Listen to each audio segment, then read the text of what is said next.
What is up, everyone? Happy Thursday. Welcome to Do Deals with Me Live. I'm Max Jimenez, and of course, Mrs. Brooke. Hello, She's the everyone. one that makes the show exciting, makes the show happen. I'm just here so I don't get fined. Hey. What's cracking, everyone? Let's go. Super Thursday.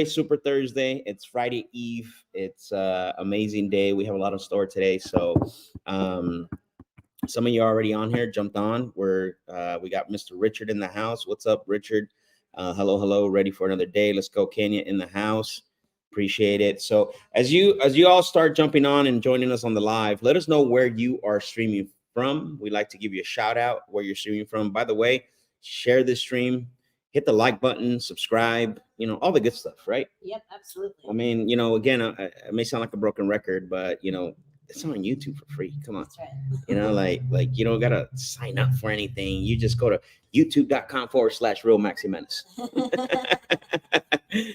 Super excited. Yesterday was an interesting day. We'll get into that here a little bit. We're gonna let a few more people jump on.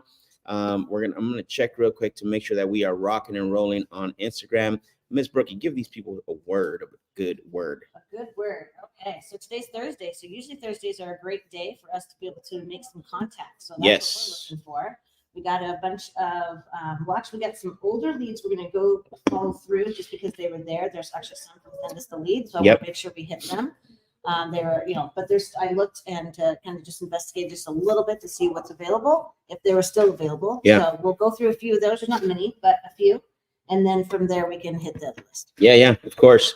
We got Drake. Good morning from Bakersfield, California. Let's go, Drake.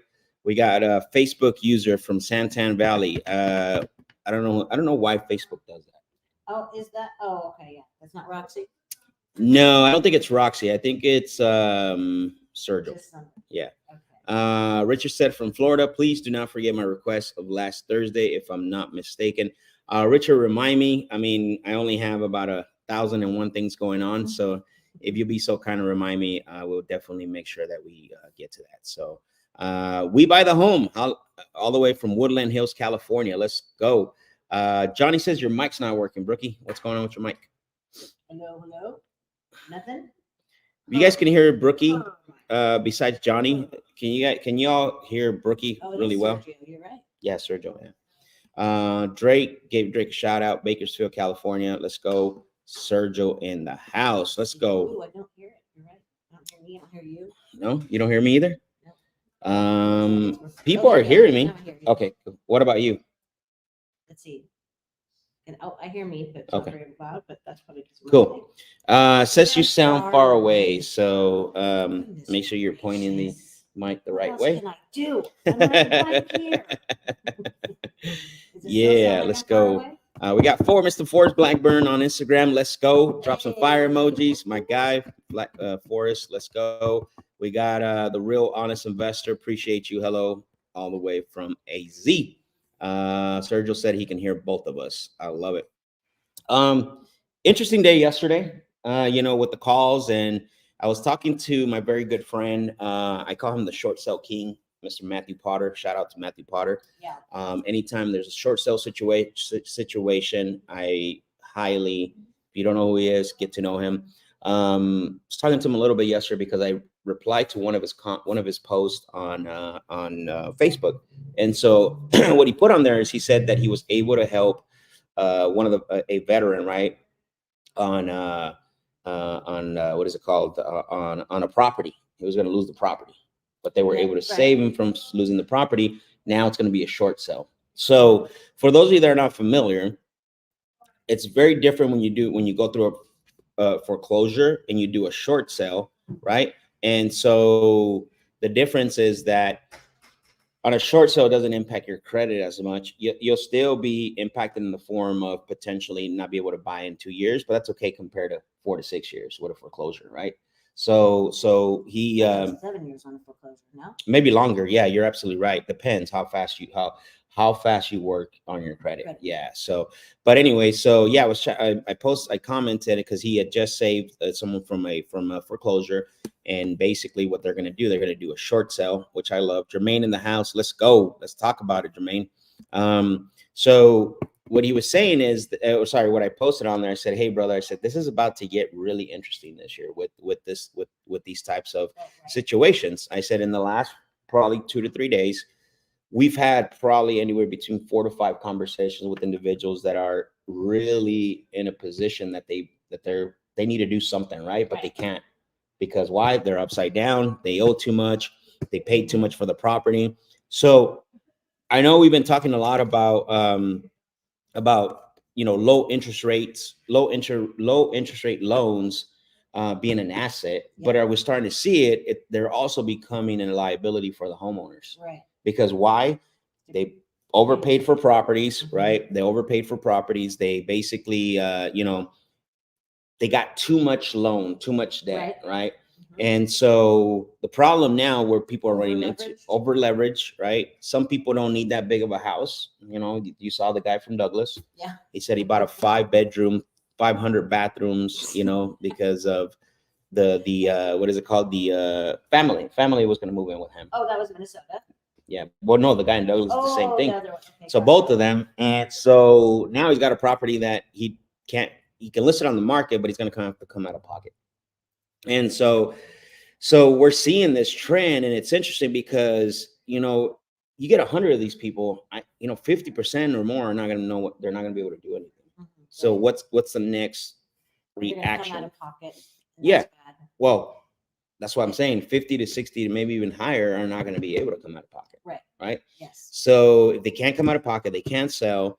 You cannot even can't try to get this property on a subject to, because it's just not going to cash flow. And even on a wrap, it doesn't make sense, right? Sell it on a wrap to an end buyer still doesn't even make sense, because the payment's so high. I mean, you're paying, look at just the example of the one in Florence, $3,000 a month for a two bedroom. Yeah. That is crazy. In Florence. Like, who wants to go? How many of you guys want to pay $3,000 a month to go live in a 2-bedroom in Florence? Yeah. Realistically, right? And so he texted me and he's like, hey brother, he goes, I saw that you responded to my comment, to my post. And he goes, dude, my inbox is getting filled daily. He says 2 to 5 emails. Wow. Of recommendations. He goes, I haven't seen this much activity, he goes, in a while. So interesting times. That just means that we got to be aware. We got to be alert. You know what I mean? Don't listen to your guru. This is why it's important. Don't listen to your social media influencer, your content creator. This is why it's important to really leverage into relationships to those who are out there doing the business and understand. Look, a lot of people talk about foreclosures. A lot of people talk about, and there's a lot of people who have great expectations for this market, this market we're going into, because, the Fed said they were going to lower the interest rates a few times, which is great, whatever. Hopefully a lot of those people can refinance, but however, exactly. That's still going to cost.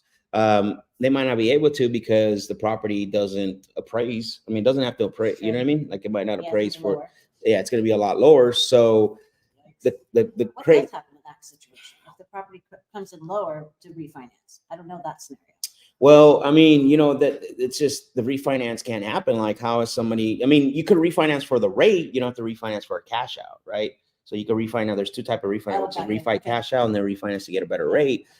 So potentially, when you do refinance to get a better rate, and I'm not a loan officer, I'm just kind of speculating here, is that your refinance value goes higher if you're just refinancing for a lower rate. And for those loan officers out there, correct me if I'm wrong. But anyways, with that being said, there's a lot of people talking about how great, how excited they are about this market, but there's some waters coming, some troubled waters from what we're seeing. Again, the conversations we're having are crazy. So strap on, enjoy your ride, and let's go. You gotta be a solution provider. You gotta make sure that you have to be a solution provider. Let's see some of these comments. Jermaine said, change the exit strategy on the sub 2 cash flow, or sell to family office clients that just want the tax benefits and don't care about the cash flow. You're absolutely right, Jermaine. That's typically what you would want to do, where people do buy properties for write-offs, right? They don't care.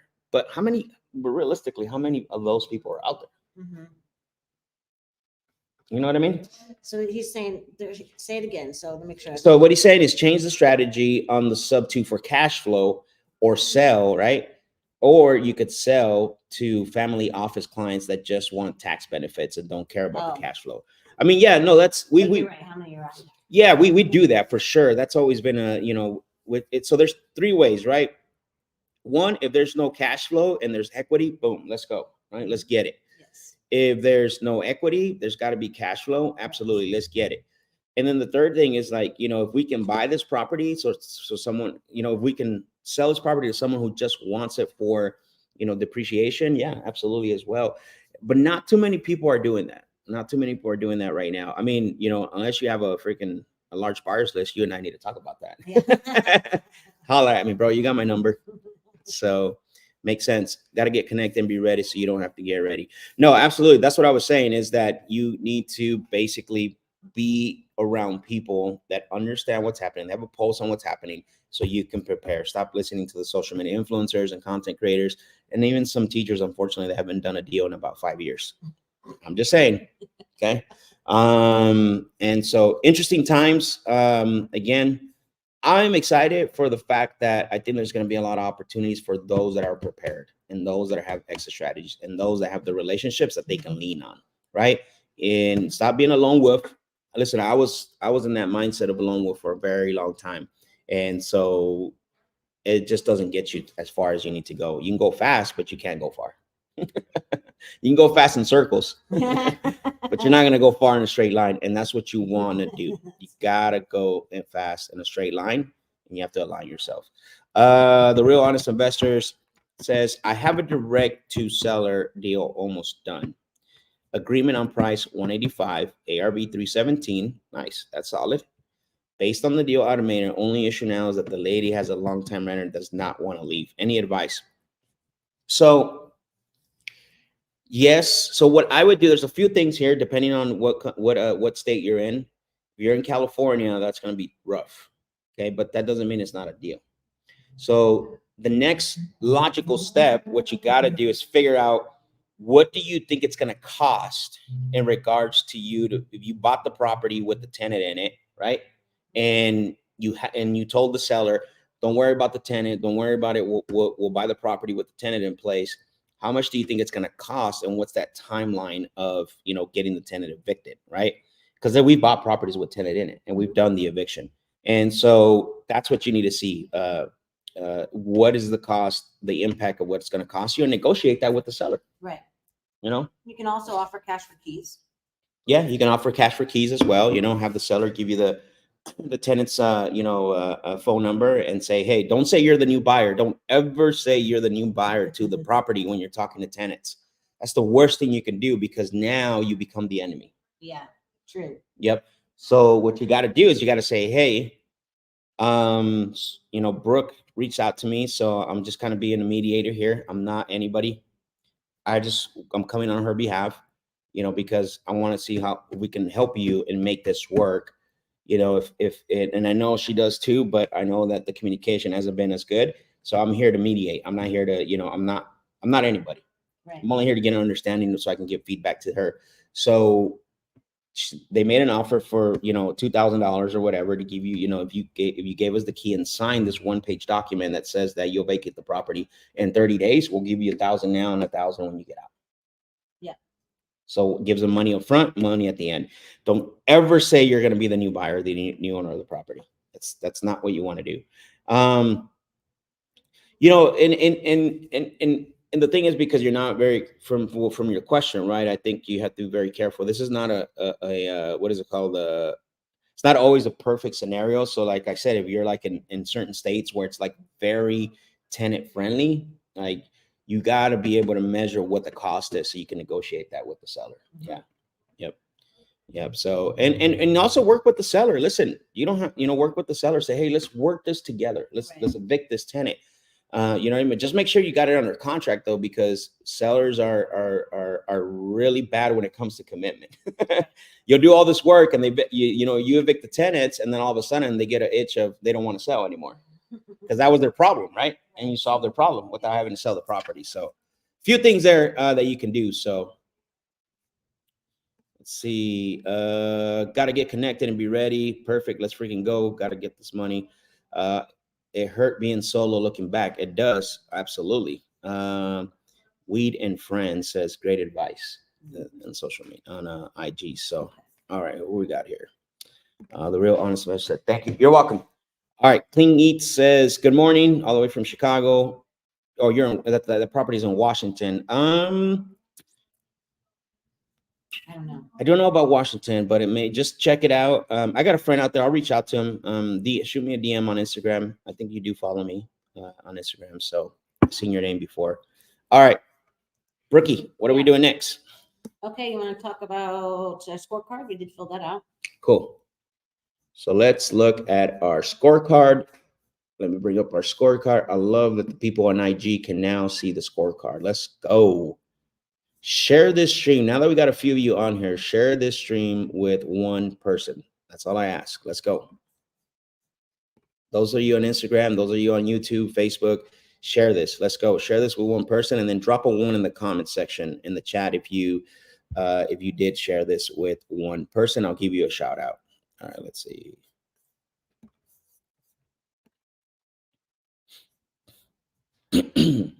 We did the contract walkthrough. Someone was asking that. Did you?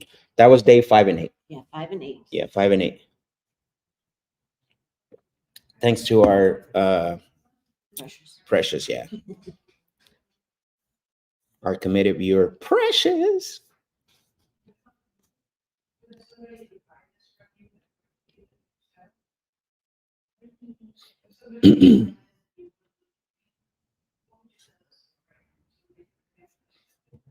All right, so today's what, 18, right?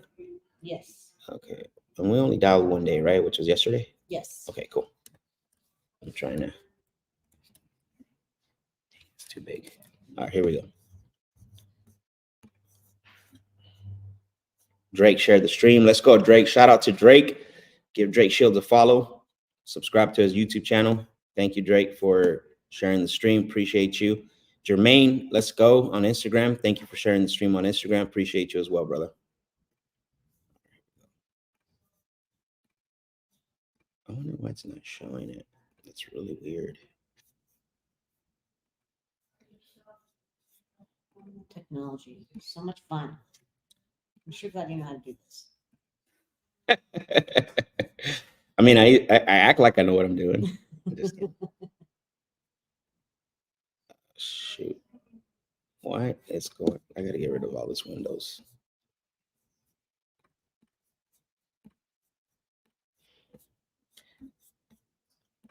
I don't know why it's not letting me show that screen.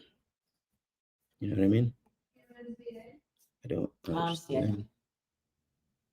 Share screen. I wish I could be more helpful in this. No, you're good. It's weird because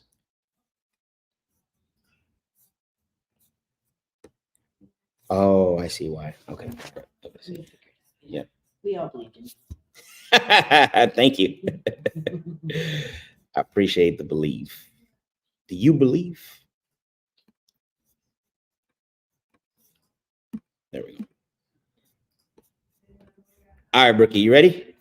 Yeah. Want to go through a scorecard? I'll be right back. Okay, going through the scorecard. Okay, so we did 50 dials yesterday. We had 5 conversations. We were on the phone for 2 hours and 25 minutes. Hot prospects 2. Ooh, I guess this will be a good test to see if you guys can hear me. Let me know. I think I can hear myself. Appointments booked, 2 appointments booked. And then appointments completed 0 because we're starting from basically scratch again. Although I did schedule an appointment yesterday and followed with it today already. Offers made 3, contracts out and signed 0. So we have some more work to do. I think today's going to be a good day just because the fact that it's generally Thursday and it's Thursdays, that's generally a good day for sellers to answer and to get some communication. At least it's been that way. That's kind of a pattern in that. So that'll be fun for us to see what we can make happen today. And I know that Max will go over, I think he has the recon sheet so we can go over our goals and so forth. We'll check on that. Okay, so that's pretty good. I think the numbers are pretty good. Most of the time, our dials are anywhere from 50 to 70, I should say sometimes it could be, yeah, I'd say 50 to 75 is a general day for dials. Conversation today, it's pretty good. So I don't want to blow my nose in front of you guys. Oh, okay, good. Thank you for sharing this. Where are we at? I just went through the scorecard. Do you have a recon sheet for us or no? I did, but for some reason it's not pulling it up. Okay. So we'll have to skip the recon sheet right. today. Yep. So just letting know that we're pretty much about right as far as our numbers go. So it really is numbers. It really is numbers. Your skill is going to get better as you do more of them, but it really comes down to numbers. Yeah, exactly. Cool. Let me see if there's any questions on IG. No. All right, let's go. All right. Yeah. So you talked about the talk time. How much the talk time was? 2 hours and 20. Yeah, exactly. Cool. So about the. Yeah, and that's good. If we can have more, if we had more dials, I mean, if we can do a 3 hours a day for talk time, if we're working without having to do this in between stuff, but at the same time, pretty much how the day generally goes. You're doing a little bit more coaching and helping people understand this stuff in the beginning. But you know, what I mean, like, well, we have. I like to debrief the calls and the scenarios because a lot of people don't really understand, like, you know, why do we say certain things? Why do we, you know what I mean? Like, so for sure, 100%. Yeah. Tim on Instagram, thank you for sharing the stream. I appreciate it. Thank you very much. I really love it. Let's see. Cool. Let's see if we missed anyone.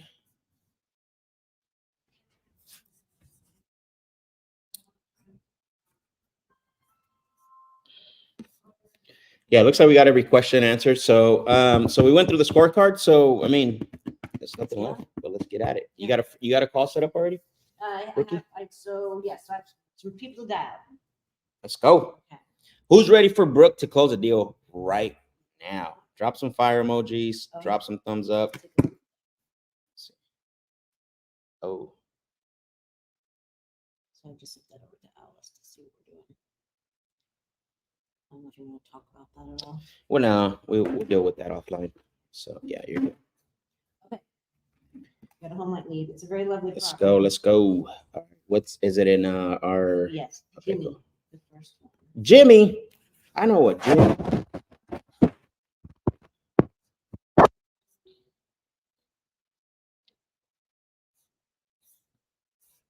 Great.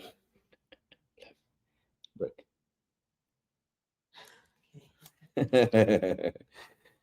right, so Jim, you said? Jimmy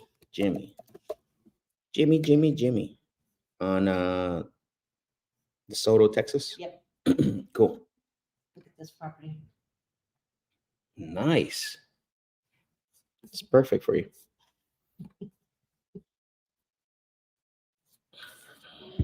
I like it. Ty says, are y'all cold calling or are these inbound leads? Yeah, we're calling inbound leads. No cold calling.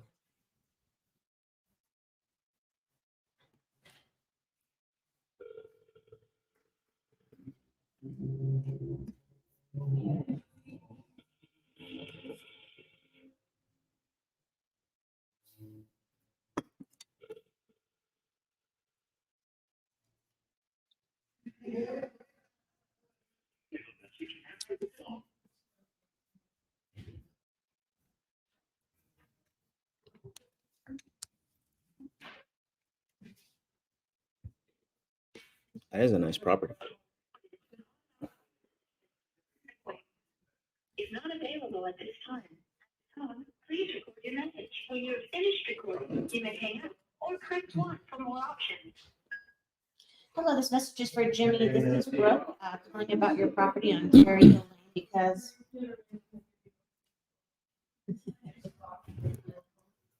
let's go. Cliffhanger voicemail. All right. Who do we got next? Hang on. This is a drip. Drip. So you know the next one's going to be Latha. Latha. Sent us the leads a bit ago. Okay. Let's see.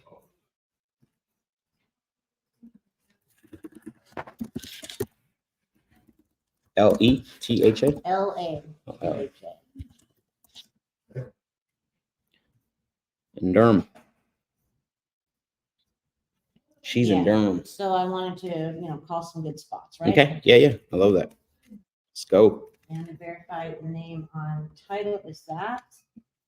And I'm not sure if we have, oh yeah, we do have the JV partner. We got the balloons going again. How did that happen? I don't know. Why do I get the thumbs down? What That am I don't doing?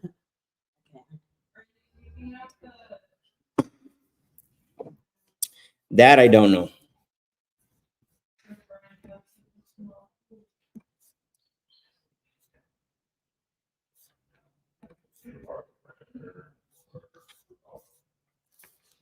Are you tweeting out the volleyball first?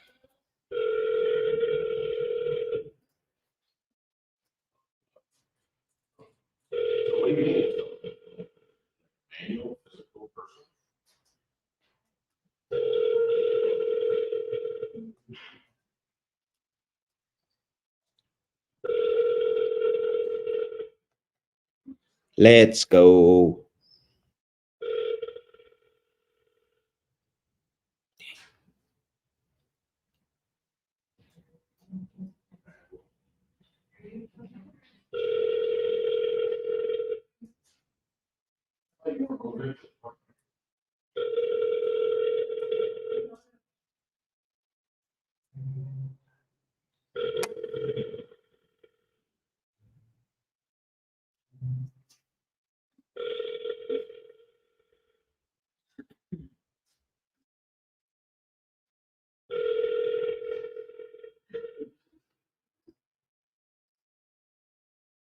Did let me the voice message. It just hangs up, huh? Yeah. Huh. I'm telling you, it's the system's funkiness.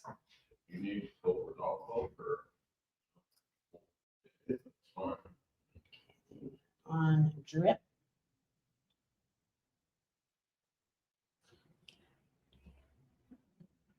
Yeah.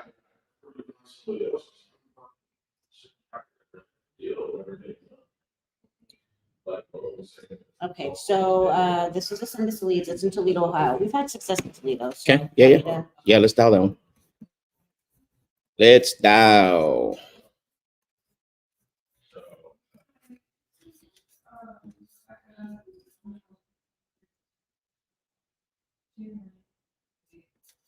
What's the name on that one? I want to pull it up. So, Phyllis. compact. Oh, another Phyllis? Yep. We're lucky with Phyllis's. How do you spell that name? Last. K with a K. Oh, I see. Okay. Person you're trying to reach. Jeesh.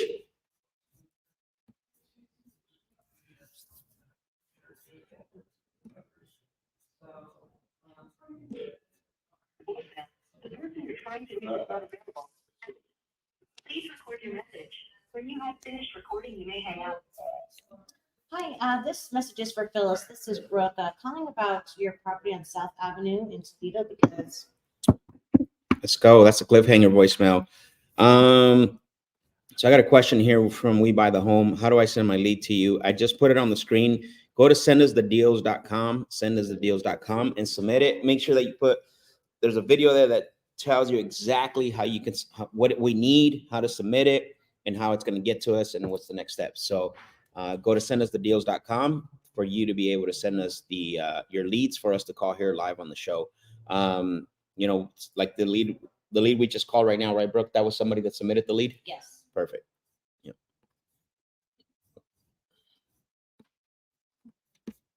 Do we have any other ones from Send Us the Leads? Yes. Okay, cool. Vincent. DePaul? No.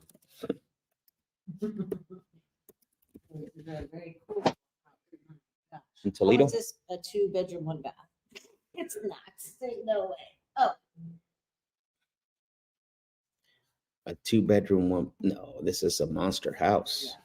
No way, amigo. I mean, Take a moment.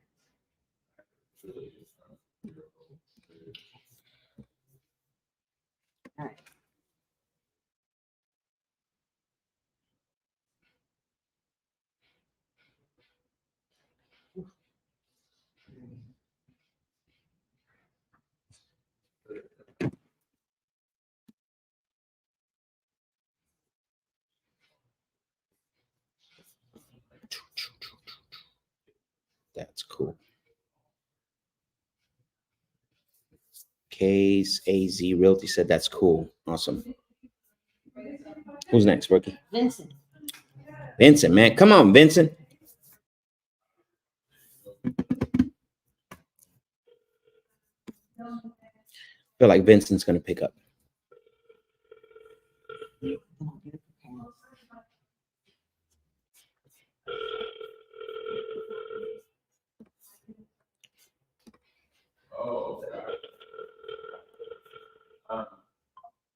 So you just need like,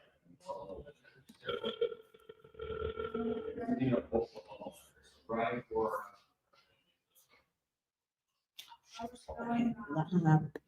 Dear goodness. Oh, here, we're gonna call. So look up Angela, please. Angela? Yeah, from yesterday. Hello, this is Brooke.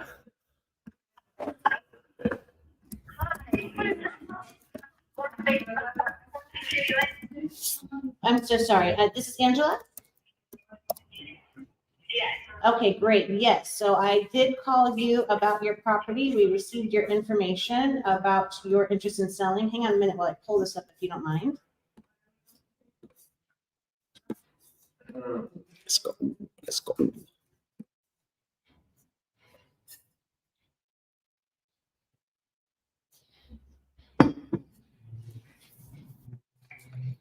Okay, got it. I'm taking a second here, so sorry. Thanks for calling back. Good to talk with you here.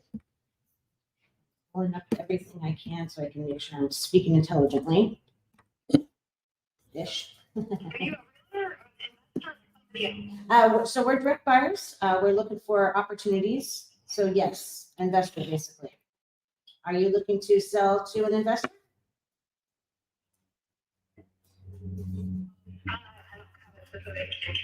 Okay, got it. I do see that it is for sale by owner. I'm sorry, say that again? Okay, got you. Okay, well, I did receive your information because you had filled out a form online about your interest in selling. So just would like to see if I can go through some follow-through questions with you and see if we can qualify the property for an offer. Is that fair? Okay, good, excellent. Okay, so can you confirm how many bedrooms and bathrooms this is?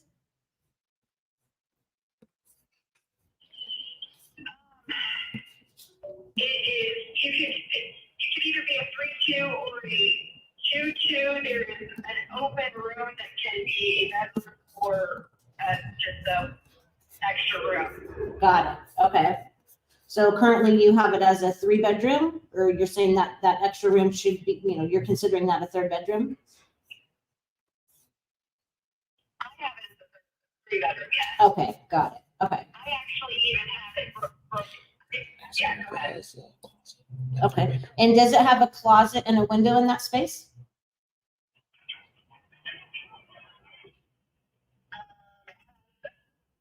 It has a window and an exit door to the door side. Okay, so no built-in closet in It there? has a, Okay, go ahead, sorry. No, it does not, okay, got it. So, all right, it kind of depends, but most of the time, for the most part, and then additionally, any kind of extra room, as long as it has a window and a closet, that's what is really considered to be a bedroom. So just to try to kind of compare this as much as possible to Is what's there room available. to So build it? Is there room in here? is there room enough to be able to build a closet in there, do you think?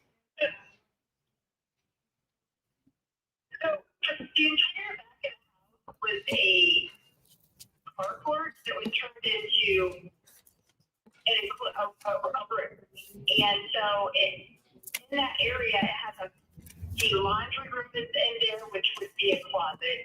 And there's a utility sink in the laundry room. And here, there's a bathroom. So I have, and there's a fridge factor and a microwave. So I have it as a studio. So I have the entire back as a studio. And it currently is there $950 a month. Okay, And I have the front as a 2-1. But if you didn't want that, it's one of those, single family, you could or not utilize that, you could open it and then it's, you know, somebody could live in the room or you could just have an extra family room. Okay, got you. Okay, so basically are both spaces that you're saying, the front and the back, or do you have tenants in both of those? No, I live in the front. Oh, you live in the front, got you, okay. All right, excellent. And then you have the back, and so you're saying where the utility room is, where the laundry room is, utility sink, there's a bathroom there, and then that's the space that you use for basically a studio with the bathroom. Did I get that right? Yeah. Okay, understood. Okay, got you. All right, so obviously this is your primary home plus a rental studio, so that's pretty good. Okay, well, thanks for confirming all that information. One of the questions I like to ask at the beginning of our conversation is when you do decide to sell the property, and not necessarily to us, but obviously somebody you feel comfortable with and can trust, is there anybody else that would have any inputs on the sale of the property or that you would need to consult with before you accept an offer? Okay, just you? All right, good. The reason I asked that, just to make sure if there's anybody else involved, I can be sure to answer everyone's questions. So thanks for confirming. Okay, so how long have you owned this? 2014. Got you. Okay, so that's been a little bit. So tell me, what's your reason or interest for wanting to sell after all these years?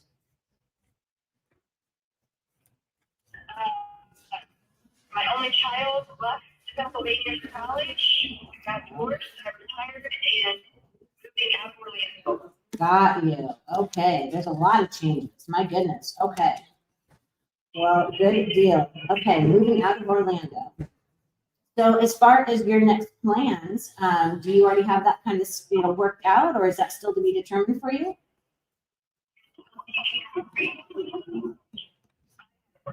Yeah, okay. Good, okay. Excellent. Okay, so let's see here. So obviously you have it up for sale by owner for $375. Can you tell me a little bit about how that's going? Have you received offers, or what's the feedback you've received so far? Well, until Monday, I've spoken to one person. I'm getting about, I'd say, 30 to 50 contacts a day that all are just, investors and realtors, and I have chosen not to engage any of them or read through to see if there's any, real offers. So, Monday, I've decided I'm going to start calling people. Got it. And I have doing a second walkthrough at 1:30 today, and he will make an offer, but I don't know what that offer will be. If he's working with a realtor that she's worked with him for 7 years buying properties. And I have an offer that will take as soon as it is in a contract. So I anticipate by, I would say, tomorrow that I will take one of his offers. But that's only, again, I've been working for 4 days. Okay, so you're saying that you have an offer that you like, and once they put it into a contract that's something you're willing to accept. As long as the contract here is similar to my understanding. My experience, what I have done is when people have texted, said, go ahead and put it in writing, and either for some reason people don't put anything in writing, or when they do, it's not as it was discussed. So, Why do you think that is? They don't put it in writing. Why do you think that they're not putting it in I writing? think Go ahead, sorry. that people are bullshitting, and I think people are preying on That's people. That's exactly what I right. think they're doing. Yeah, that's exactly right. That's exactly right. And a lot of times they'll make you They're an offer hoping just to to deal with somebody stupid, and I'm not stupid. Right, good. That's good. Yeah, a lot of times. So I don't get insulted and offended on a daily basis. Yeah, I hear I you. chose not to engage it. I hear you. Yeah, a lot of times people will, there's just so many different investors out there that will, give you any price, they'll put it on paper, and they'll basically, change things last minute, or, renegotiate after they've already, have you under contract. So it happens all the time. We see it all the time. That's, generally speaking, that's sometimes, why we actually don't come in as high as a lot of other people. but we're being real with our offer and our numbers, so it's something you can depend on. So that's the goal here, is to see if we can get to an agreement that's still gonna work for you and work for us as well, to make it make sense.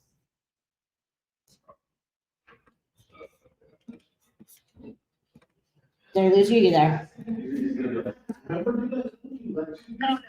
Okay, good. All right, perfect.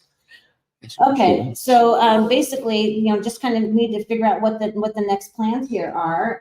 Let's see here. So as far as time frame, what's your time that you're wanting to have this done and finished? No. What was your other question you were saying? Give 14 days notice. Other than that, my biggest concern is I don't want the property tied up because I am getting offers. So I don't, shorter the better for me. Got it. Okay, so you said you've given your tenant 14-day notice already, or you're planning on it once you get your contract? No, I would need to if the buyer wanted to gone. Got it. Okay. So is that a preference if someone buys it with the tenants in place? Is that a preference? So is that a preference to actually purchase a property with the tenants in place? Tenant in place? No, I haven't. He would like to stay. Okay, got you. Okay. Got it. So shorter is better. Okay, so good deal. All right, and so you decided to not work this or put this on, work with the realtor and actually put it on the open market. Was there reasons you decided not to do that? Correct. Okay. What were you? And because I'm willing to take that, so instead of giving that to a realtor, I'll give it to. Got it. Okay. All right. So let's see here. And you've been on there for a little over a month. Just trying to look at the details here with that. So, and you do have a pool, so that's pretty great. So it seems like a pretty great little property here for sure. Okay. So as far as the pictures that are here online, that's all current. Is that right? Where did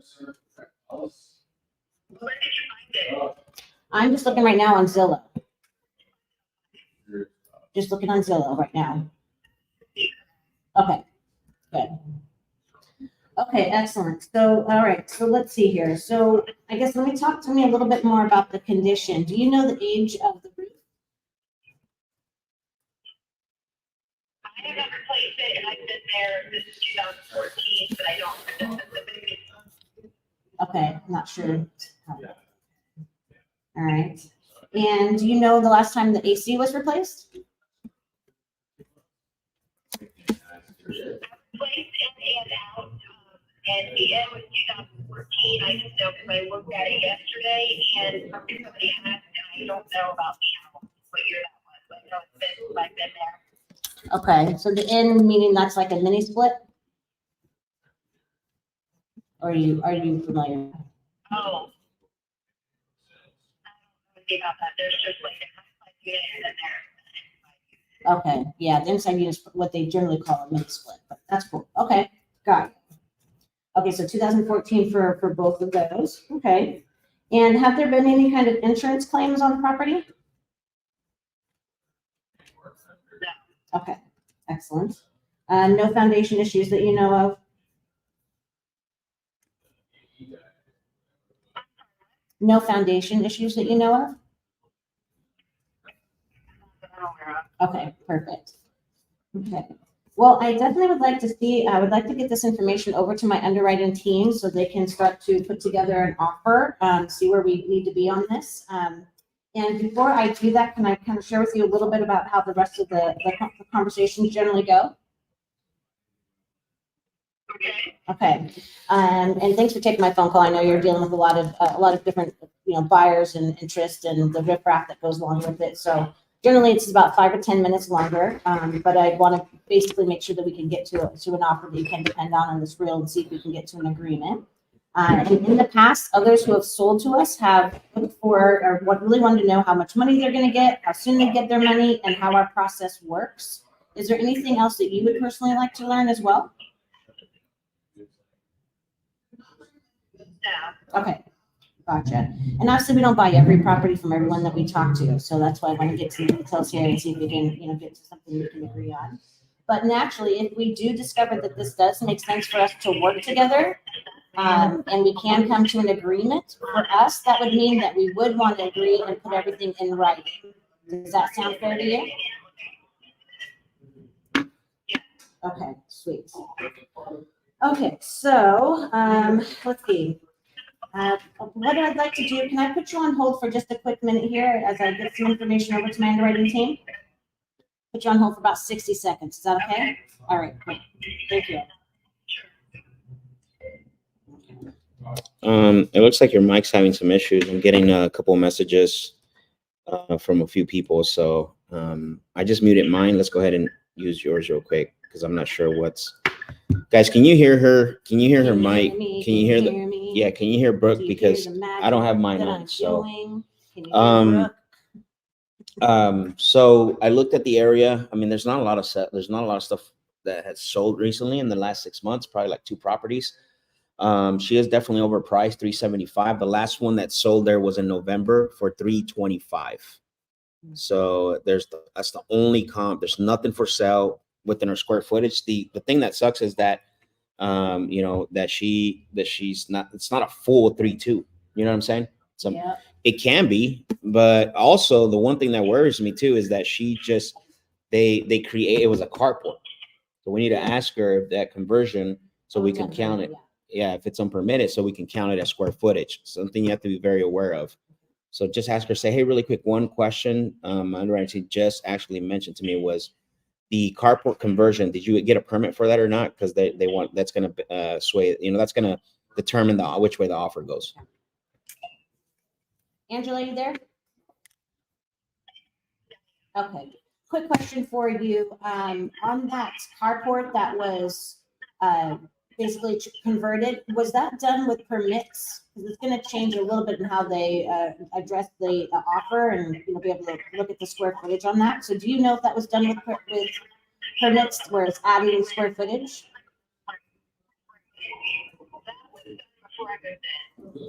Okay. Okay. Got it. Okay, great. I'm gonna put you on hold for a quick minute here, so thank you.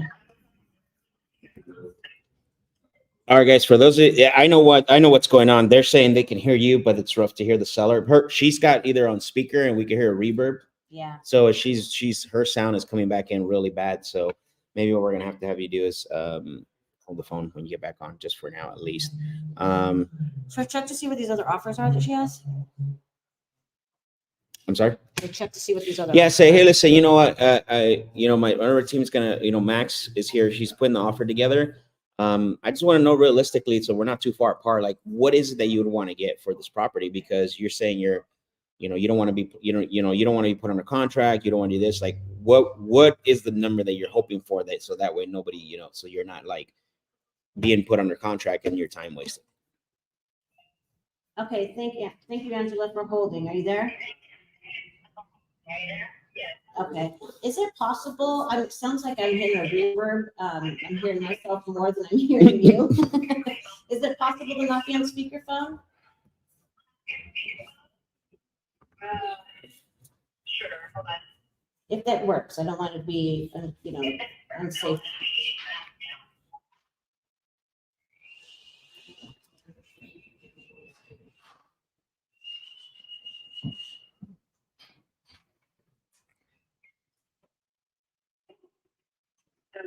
Okay. Are you there? Gosh, yes, that's 100 times better. Thank you. I appreciate that. Okay, good. All right. So just to kind of, catch back up with you, I appreciate you being on hold. I was talking to Max. He's here next to me looking at the property here and trying to see what we can do to come up with a good offer. And I just want to make sure that we're, kind of in the same ballpark here. So I guess, let me ask you this. What's the price you're hoping to sell this for that does work for you? So I'm not, wasting anybody's time and seeing if we're, even in the right ballpark here for you. I'm willing to walk away at 350 based on the other terms stating what, this is how we do the contract. Got you. Okay, so you're pretty much looking for full retail then on this. Yeah. Okay. I see this. Yes, I mean, I'm familiar with the area, but I don't know if you've heard of the Packing District, but it's being built right next to my property, and it's, I mean, in a year or two, I'm being a fool to not wait 2 years to sell the property. So Yeah. Okay. it's going to go up tremendously in a year. Okay. And you don't want to wait. You don't want to wait a little bit longer to sell it when the value does go up higher. I am considering it. I see. Okay. I'm also offering seller financing. Oh, okay. Got What are it. the terms? What are the terms for that? Well, the terms being presented are 15 years, 7.5 interest, 20,000 down. That's off the top of my head. And one of the offers is, if I remember correctly, 20,000 down, 5-year term balloon, 4.2 interest. Got it. Okay. Wow. Who came up with the 7.5% interest? That's even higher than what it would be if they were to go get traditional funding at this point. And only for 15 years. So Yeah. They get their own funding. yeah. Okay. Yeah. Yeah. Okay. Got it. So pretty much anything other than that, you wouldn't really be open to looking at then, if, as far as the seller financing options go. Anything less than the 4.2% 5-year term? I mean, or are you? I guess that's what I'm asking. I'm looking at it. I'm open to any consideration. I'm saying that's the one currently being that was somebody else's offer. I have not seen in a full contract yet. Okay, so that's the one you're talking about. If they get that over to you and everything, all the terms are right, and it's what you're expecting, that was what you were considering to take. Yeah, I mean, there was another one today that was a 10-year term, but with 28,000 down. But they thought they were, interest. That's just not how life works. Okay. Okay. There's people who I'm like, they think I'm foolish. I mean, I'm not loaning you $350,000 for 10 years, no interest. That's just not. That's silly. Okay, got you. Okay, so I'm just trying to see if there's something that we can work with here. So you don't have a mortgage then, right? You do, it's all paid for? Correct. Okay, cool. Just wanted to make sure that was cool. Tell Okay. her, hold on. So hold on for just a quick minute here. I just want to get talking with Max here for a little bit, to see what we can put together. So hold on for a second. I appreciate your time. Thank you. So she's willing to do 350 for 10 years. Yeah, but But she wants mortgage. she wants I mean, she wants interest rate. Yeah. So then just go back and say, hey, we would be more than happy to do the 350 for 10 years. But honestly, the interest rate, we're because we buy more than one property, and I know it's not your problem, but this is how we underwrite. We typically pay anywhere from 5% or 4% interest to 0% interest. And a lot of the times, the reason why is because we're overpaying. We're actually giving you full market value for the property, and that's going to be the pitch. And then see what she says. Maybe she'll say, I can't do 0. Okay, so what can you do? Okay. Yep. Okay, thanks, Angela. Okay, so here's what I'd like to chat with you about. So, we do this all the time when talking about seller financing options and, trying to put together good plans that work for everybody here. We buy a lot of properties this way. So here's what we can do. We can do the 350K for 10 years. And this is how we underwrite it. A lot of times we can pay anywhere from 4 to 0%.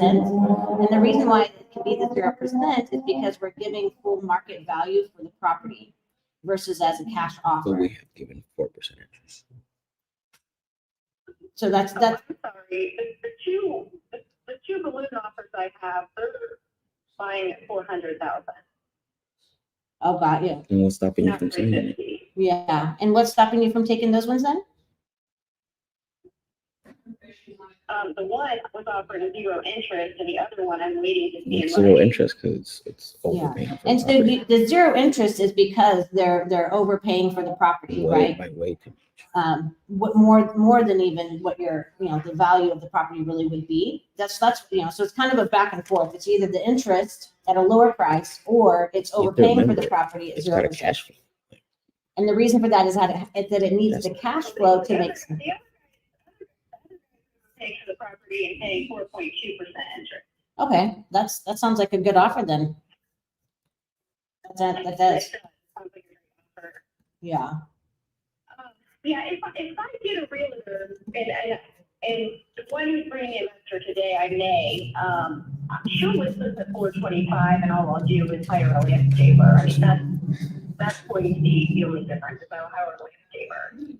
It's just like, I don't take care of the yard, so it's just something pretty in here. Seems like they have a lot of great offers. Got you. Okay, I hear you.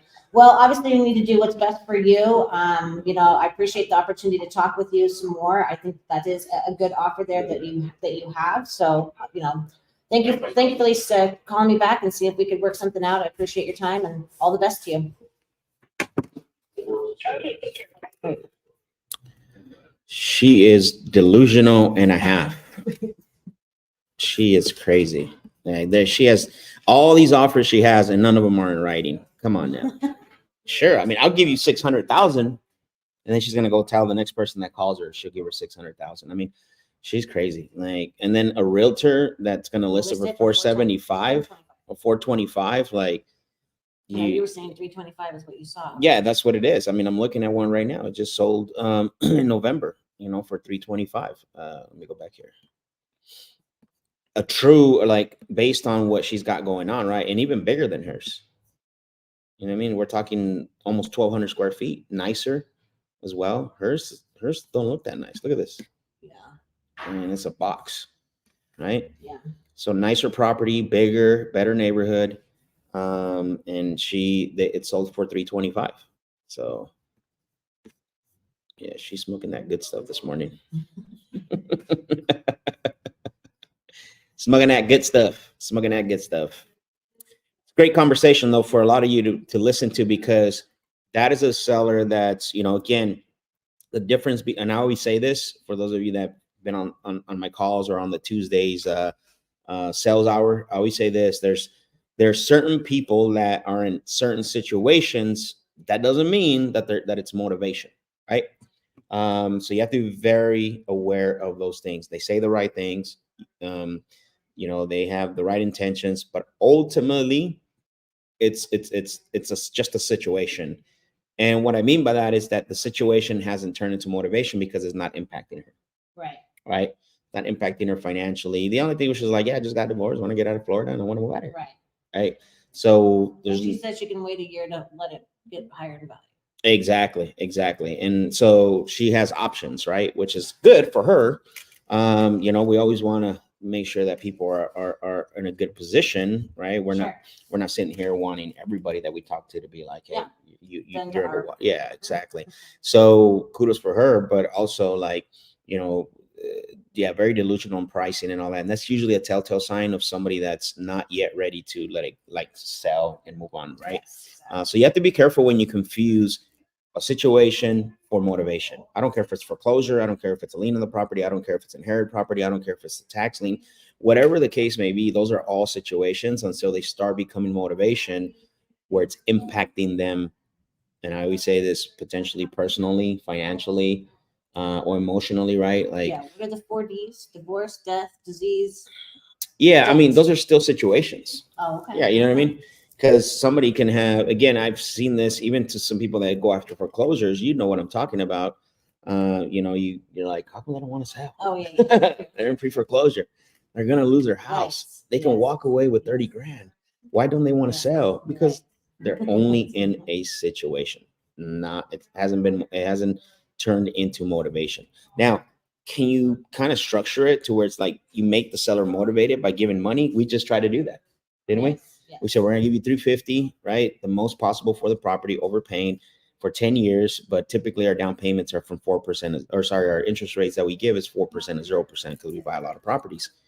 And that didn't create motivation. So then that's another telltale sign, right? Because you can create motivation.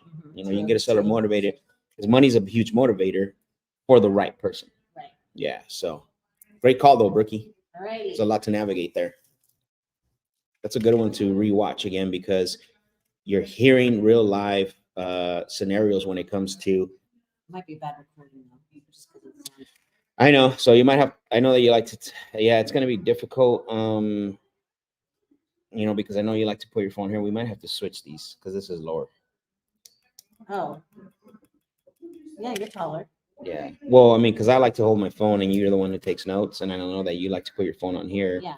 to take notes. You can So, hold my phone for me. all right, I can do that. Yeah, sure. So people can hear it. Someone's calling back. I'll pick it up. What? Hello?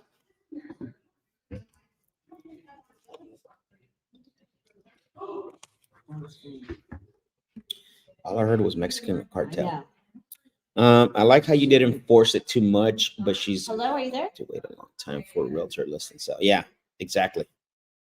Okay, not good. You move on. Sift. I call that sifting. We don't convince. There's a difference between convincing and sifting. Okay. You always got to be in sift mode, not convincing mode. That's a nugget right there. Yeah. Dang, you better drop some fire emojis in that chat and on IG. Be in sifting mode, not convincing mode. Too many of you take these calls and go into convincing mode. All right, who's next, Brookie? Okay, so I'm trying to get this to work for me so I can figure out who just called. Vincent. I just called you from my office phone. I don't know who Vincent is. The one I just called and sent him on a drip. Got it. All right, so You want to call him or you want call him and then I'll do some calls, give you a little bit of a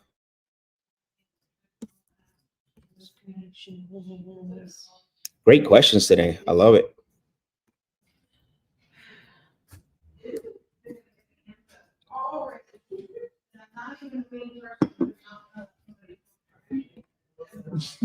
Alice is on fire today. Oh, she wants to kill somebody. She said, "Not today, double." That's right. What Harpo he's calling again? Hi, Vincent. Let me pull it up on. Hello, this is Brooke.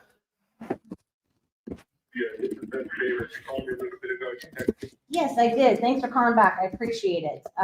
Yes. So actually, one of our team members had contacted you regarding your property on Collingwood Boulevard in Toledo.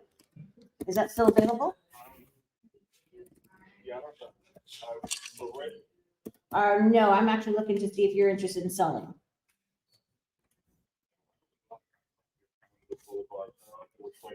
Oh, got you.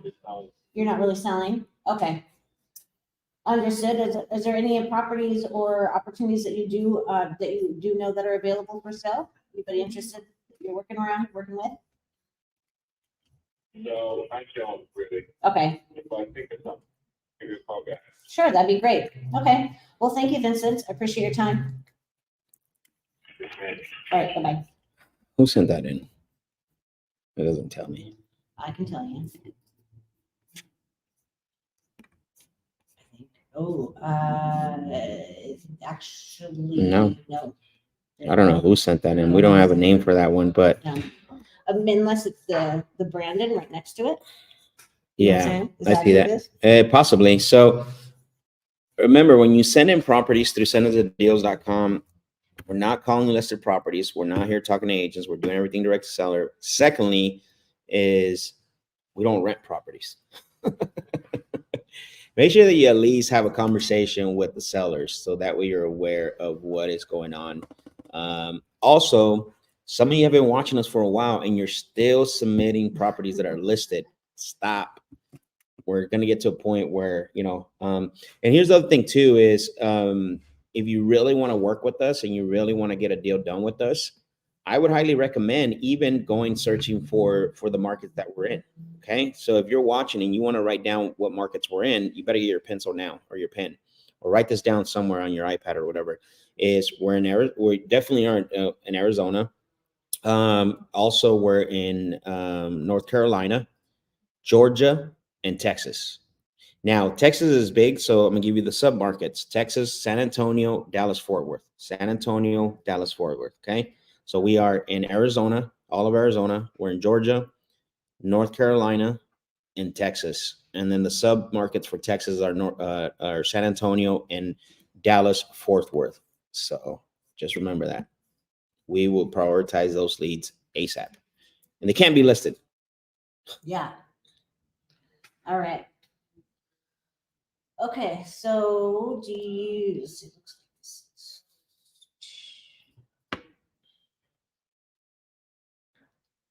There's also, no, actually, let me just double check this one.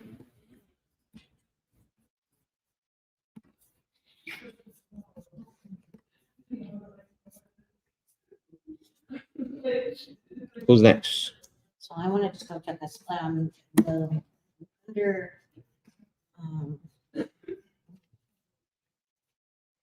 Hebron Road, Hebron, Hebron, HEB. RON. That's what I'm on, I just need to verify. Okay, good, I did.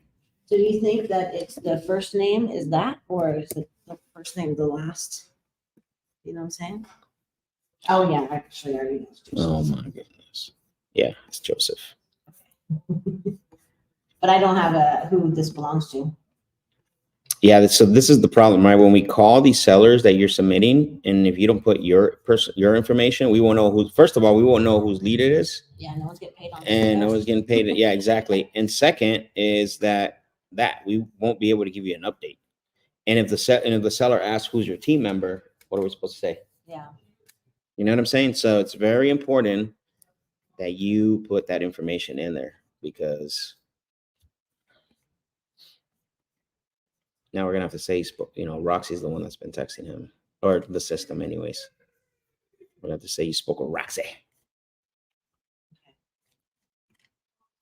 Somebody said, "What's up in Houston?" Houston, nothing, man. Houston's just a freaking monster of a market, and it's tricky. Yeah, I don't want to play in that market. I'm good.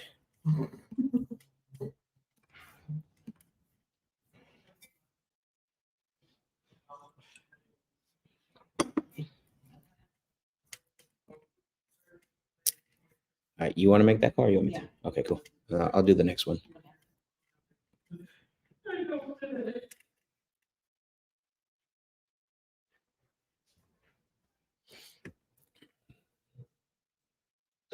You literally want to Roxy in this?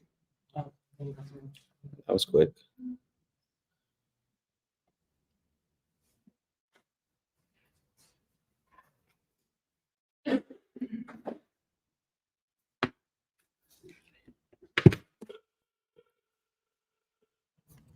more rings.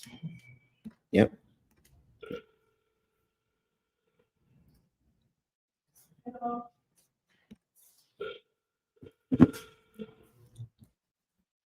Bueno.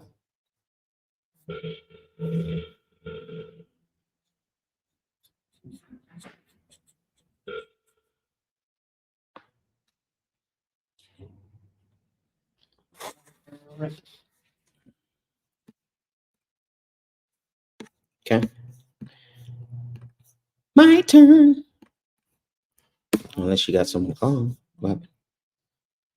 What's this?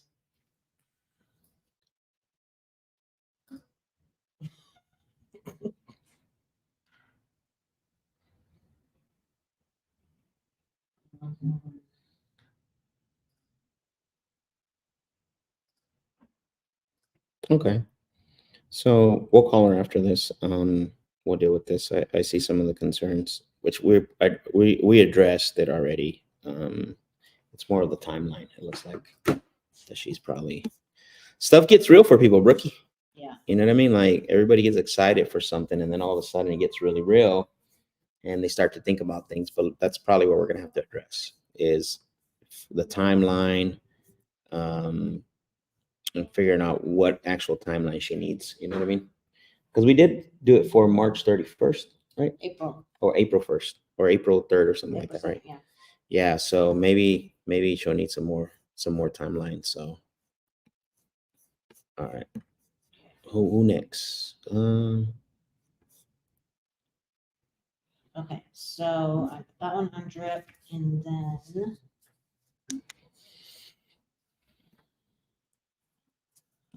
okay, so this one is Alan. Well, see, look up the street, Decora.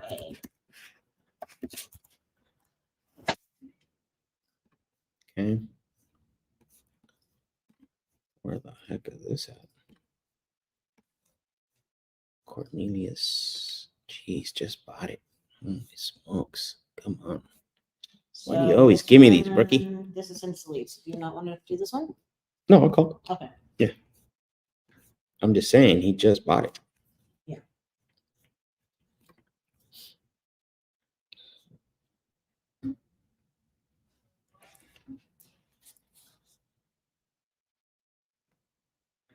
No notes. I don't know what the situation is.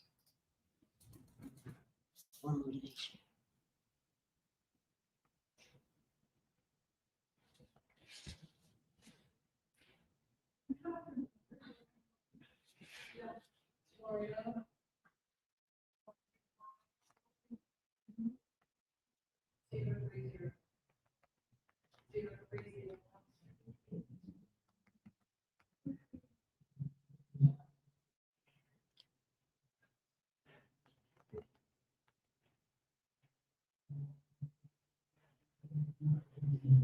All right, let's go.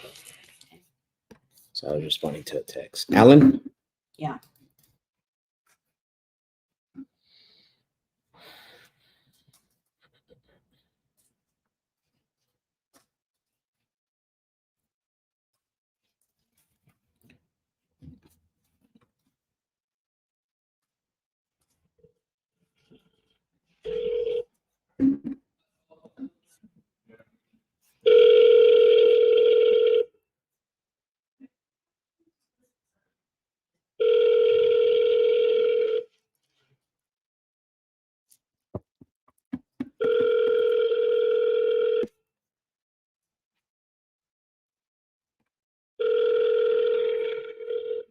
Oh, it was listed. Voicemail of McGee Allen, please leave a message. It was listed? It's McGee is the first name? McGee. It is. Yes. It was listed, listing removed in December.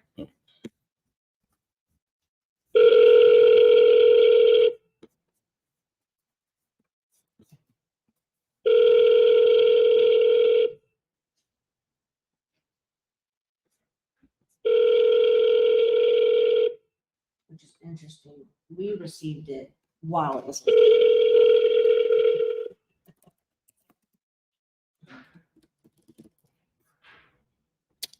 They didn't even go to voicemail this time. Okay.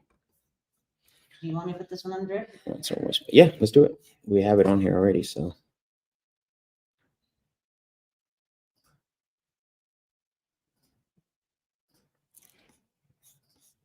How long was it on the market for? Since October. Wow, longer than that. Oh, yeah.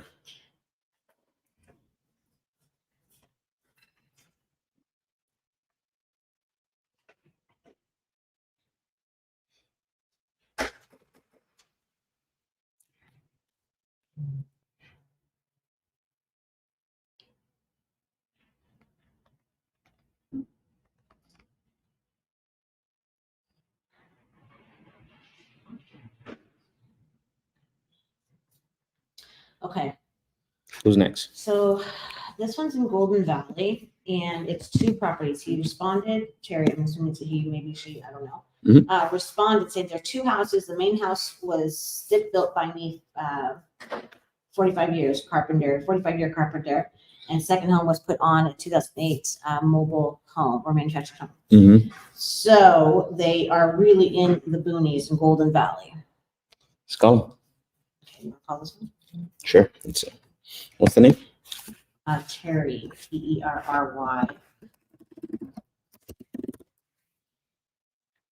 don't know why my computer today is like slow.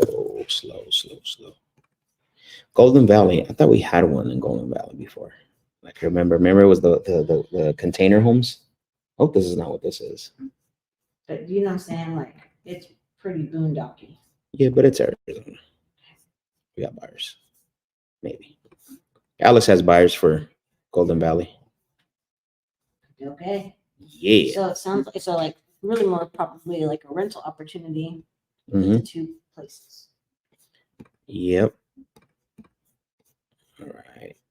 And what it said, it's a mobile home? So yeah, there's two houses. The main house was stick built by me, 45-year carpenter, and second home mobile home put in 2008. The main house is 2,012 square feet. The mobile is 1,500 square feet. They're both on the same property. They both have their own electricity and water utilities. Let's call.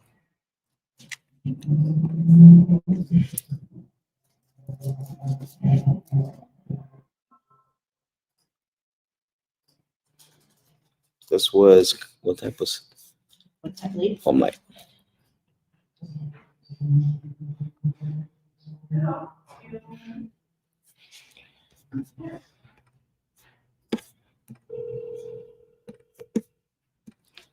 Looks like he wants 400K. Hello. If you call and do not get my answer, Here. Hello, this is Max. Hello, this is Max. hi Max, I got a call and a text from you about an offer or something. Oh, yes, this is McGee. Yes, it is. It is. Okay, perfect. Yeah, I was calling you because let me pull up the information. I believe you had spoken to one of our team members about selling a property that you had. Okay. Let me pull the information up because I just moved over to another property I was just looking at. Bear with me, okay? Mm-hmm. Let's see.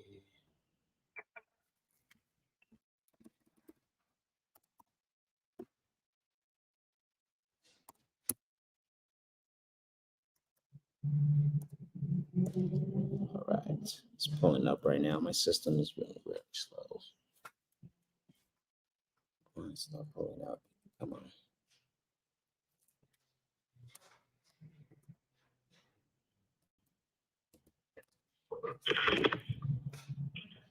MCGIE, right?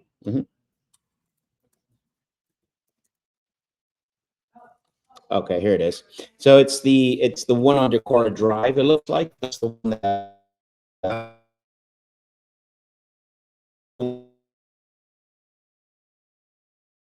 Okay.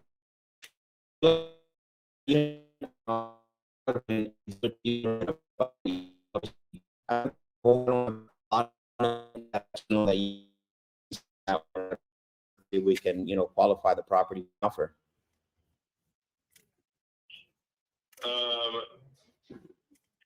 The complication is the tax liens on the property. I see. So I don't know how you would navigate that. Got it. Can you tell me a little more about that? We owe $75,000 in back taxes. Okay. We have $680,000 that we still owe on the house, and it could probably sell for, on the open market, $800,000. But I think I'm gonna wait till the springtime and just list it myself. You gonna list it as a for sale by owner? I'm a real estate broker. Oh, got it. Okay, perfect. Now I did see that it was on the market, and it looks like the listing canceled 12/18. You didn't get any offers around that timeline?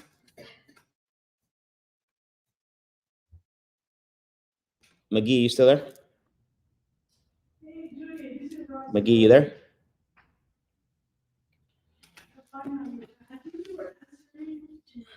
Not get it pulled up. I don't know if he hung up. What happened? Put me on mute.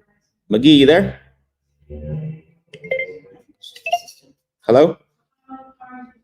Why can't I find this? I have to call him back. I hear you on your phone. It's here. Before you call him, pull it up. It's 20812 Decorah. That's what I'm looking at. 20812. Mm-hmm. Decorah. Yeah. Why isn't it coming up? I don't know. That's what the property is. 20812 Decorah. because you're in my opportunities. You got to be in all opportunities. Word. Okay. Did he All text right, back? so no. I'll call again. I'm gonna call him because he called back the main line, so Oh, got I can call him back from the main line here. McGee, you hanging up on me, McGee? Those are fighting words.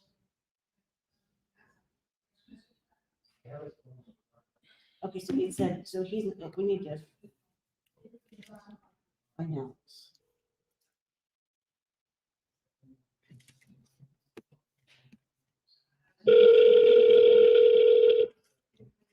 So 75K in back taxes. Yeah.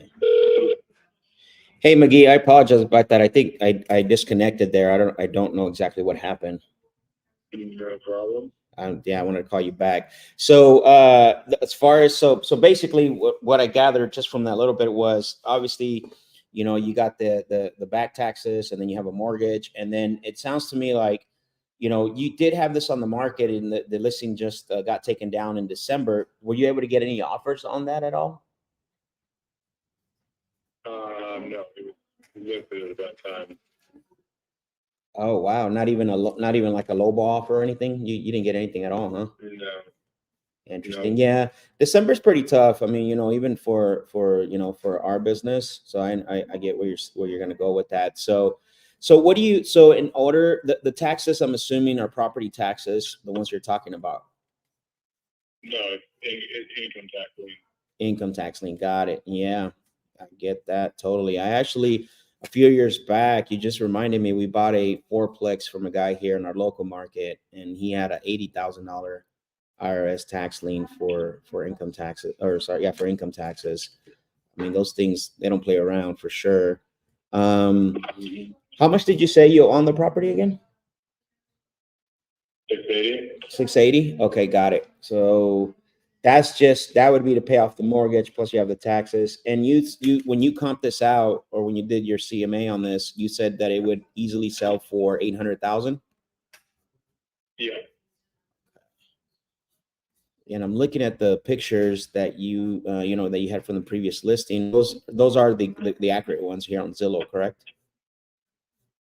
Yeah. Okay, I see. Yeah, it's a nice property. Is it your primary residence or is it a rental? Yes, it is. It is your primary. Okay, got it. Perfect.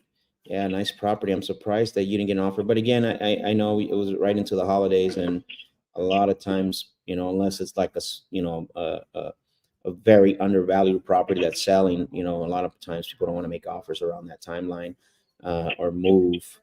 So realistically, I mean, you know, I know that you need to pay off the mortgage, and then you also have the lien that you need to pay off, and I'm assuming you're going to want to walk away with some money in your pocket as well on top of that.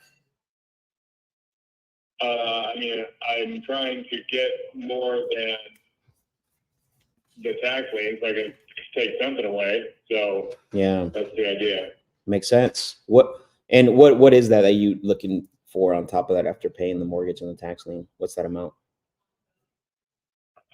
$1.50. I don't give a shit how much it is. I just don't want to get. You just I don't. When I walk out, I want to. Yeah. You just want to come out of pocket. You don't want to come out of pocket. It makes sense. I get you, man. I was curious because, you know, really, honestly, McGee, what I could tell you is I've had sellers in the past tell me, like, even in this scenario, right, that you're explaining to me, where they're like, well, I want 30 grand on top. So it's like, oh, okay. Yeah, I mean, I think honestly, and I'll be very transparent and forward, because that's the way I work. I think listing it on the market is going to be, you know, the best way to go. You know, at least so you can break even.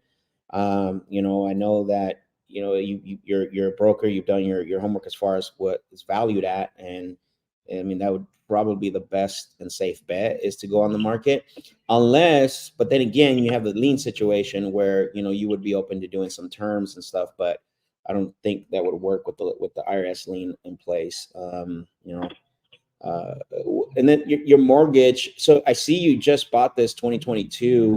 What interest rate did you get on your mortgage? 5.25. 5.25. Okay. And your payment, what's that ballpark? What's your payment a month? 4,200. 4,200. Okay, got it. All right. Yeah. Let's see. Yeah, I mean, I'm just looking at this, and I'm actually providing the information over to Brooke, who's part of my underwriting team, and she's analyzing all the data and stuff. I think listing on the market is going to be the best bet. I'm looking at some rental. She just actually provided me some rentals in there. Not, just quick glance. It looks like 2,700 is going to be pretty much where we tapped out for a property like this, or maybe more. I mean, that's just a quick bird's eye view. If this property rented for $2,700, I would throw the keys in the lake and walk away. What do you think it'll rent for? Since you got a good grasp of what the market is in. Again, that was just a bird's eye view. It'll rent for 4,500. Okay, I see. Makes sense. Okay. Dude, got it. And how far are you from the lake, or are you right on the lake? About 50 feet. Okay. That's awesome. I do see that. I just pulled it up. Got it. Well, let me do, because if it's possible to get this to rent higher than what the mortgage is, would you even consider going the route? I mean, I know we have the IRS situation, so I have to find that out, how that would work for us. But if there was something we can do in regards to that, I mean, or you just want to be done completely with it and pay off the. But no, I'm flexible. I'm either going to sell it in the springtime, rent it next month, or stay. Or what? I'm sorry, you cut out that last part. Stay? Or stay. I see. Got it. So then what I'm hearing is one of the main reasons, anyway, not the only reason, was to sell it to get enough to pay off the lien that you have on it.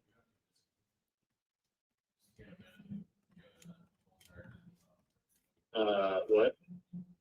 What I was saying, that the one of the main reasons why you started considering selling this was the goal to sell it and get enough out of it to pay off that lien that you have against it. Is that was the only reason why you consider selling it? Okay. Correct. I see. Well, yeah, and I'm getting divorced, so I want to be split from her financially. I see. Okay. God, I appreciate you. And I'm writing that stuff down. So, well, let me do this. I think I have enough information here, McGee. Let me go back to Brooke, my underwriting team, and let's see what we can do. As far as even if we can put again, something structurally as far as terms, or even maybe this could work for a long-term rental, short-term rentals in the area and all that. I have to do a little bit more homework. And I mean, you're pretty versed, you're licensed, you're a broker, so if we have any questions, I can just text you and reach out to you. Oh yeah, sure. Okay. One last thing before I go. Is it possible to do short-term rentals? I mean, being that the area where it's at? Yeah. It is. Okay, perfect. All right. Awesome. Okay, well, like I said, I have enough info here, and I will get with Brooke. She does the underwriting and stuff. So, and then that way we can, put something together. And I'm assuming also there is an HOA too as well that we have to deal with. There is an HOA. Okay, what is the structure that you pay them on? Monthly? Yes. I'm sorry, annually. Say that one more time. Annually. Annually? Okay. Annually. And what's the range? What's the ballpark number that you give them? $790. $790. Okay, perfect.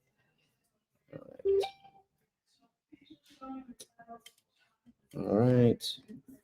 Let's see. I think that's it. Okay, perfect. McGee, I got all the information. Like I said, I will do a little bit more homework, and then I'll reach back out to you and see what we're able to do with this. Okay. Cool. Thank you. Yeah, you're welcome, man. Okay. So it's already not a short-term rental already. So you always say we're not trying to sell things on the futures. Yeah, I know. I'm educating them. I was going to pitch him a short sale, but when he said the three things that he's going to do, whether it's sell it, rent it, or stay, you know what I'm saying? Like, a short sale doesn't really apply here yet. It could, Yeah, but he's getting there. yeah.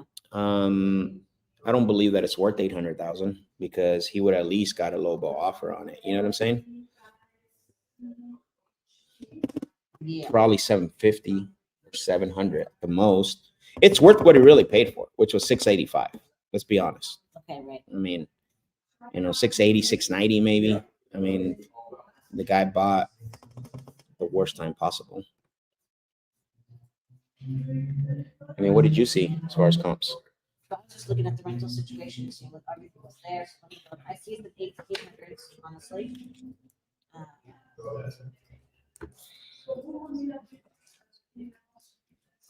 And notice on that car, I went a little different way because this guy is like, he's We got a 960, we got a 900, identical, 940. I mean, they look good. but his is not rehab. So we got 4-bedroom, 3-bath, 3,421 square feet. Let's see. 2,400 square feet? Mm-hmm. 3,400 square feet. Sorry, 3,400. Excuse me.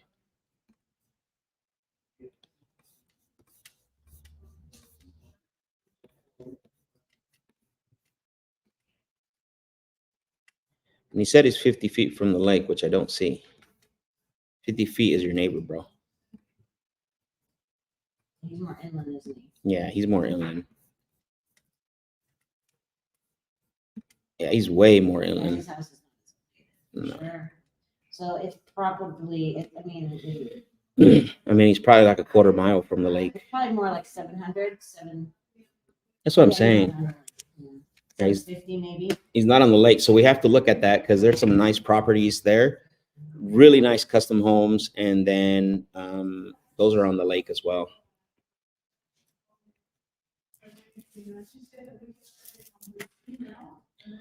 Tried Sergio. She said, "Get him, Max, sub 2." Yeah, this payment was how much? 4,200. 4,200. Woo! This is Sheesh. 860, but it's a lot better looking than his. And it's on the lake, right? It's more inland. Yeah. How much was that? 760? 860. 860. And then But there's a- that thing is like, that's decked out though. Yeah, this one is 940. I guess we could show the property if you like. I mean, it's a big property. You know what I'm saying?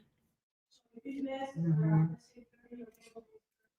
It's just not as pretty as the other places. And it's nice, but Yeah, it's not fixed up. Here, I'll show it to you. Show it to everyone here so you can see it. Since I don't think this is gonna be anything, but there you guys go. So yeah, look at 705. So I'm saying. So look, Yeah, it's a nice property, but it's not. I mean, look at the kitchen. Yeah. It's from the 80s, 90s, 2000s. I mean, you don't even have granite countertops. Right. And these are pictures from December. Yeah. And so Yeah, we're and if looking we did at, the sub 2, just if that was an option, then that means someone's going to have to come out of pocket 75K plus our fee. exactly. That's why it makes it hard. So even if it's at a 7, even if it's at a 10%, because let's just say with 750 is the price, but I think we could get to that. This one here, like I said, it's, I don't know, 705, and this looks. Yeah, that's more updated. It's not decked out, but it's more updated. So I think he can get like 700,000 for it for sure, not 8. And he's gonna have to come out of pocket. Yeah, you better rent it. Yeah, I think so.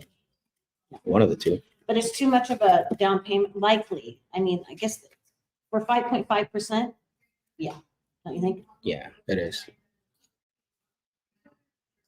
Okay, well, we got the information on that.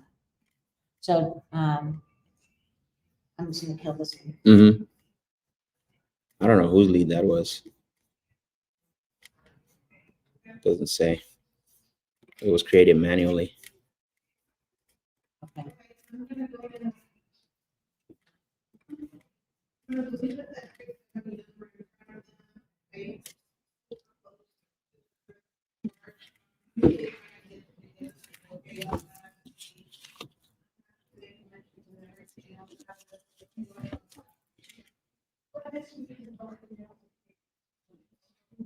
Okay,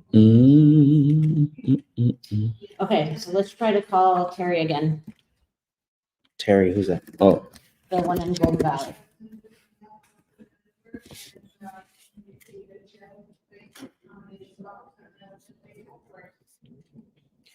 Terry.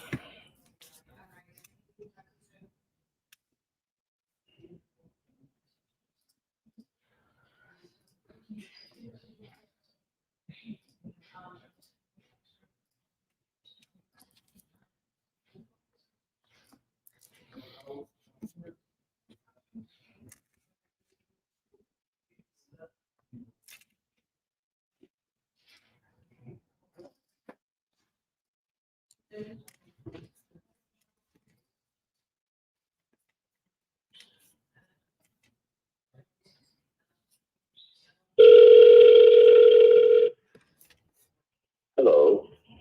If you call and do not get my answer, or if I do not answer the phone, please leave a message. Sometimes I'm away from my phone, other times I'm sleeping. So I think I please already called him 3 leave a times. message if I don't answer. Thank you.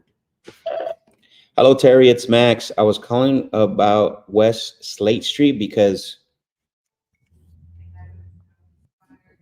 yeah, we already called him 3 times. Or 2 times, sorry. That was the second. Okay, now we're back to the list. Really? Yes. Nothing new's come in? We told the one. What in the world? Remember that. What in the world? Suffering succotash. All right, let me pull up the list here.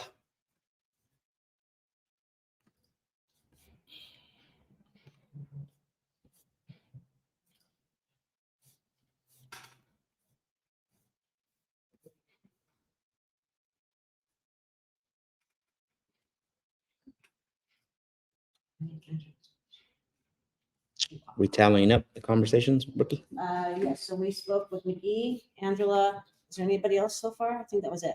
Yeah, I think that was it. Let me pull up the list so we can chat. Karen, Richard next.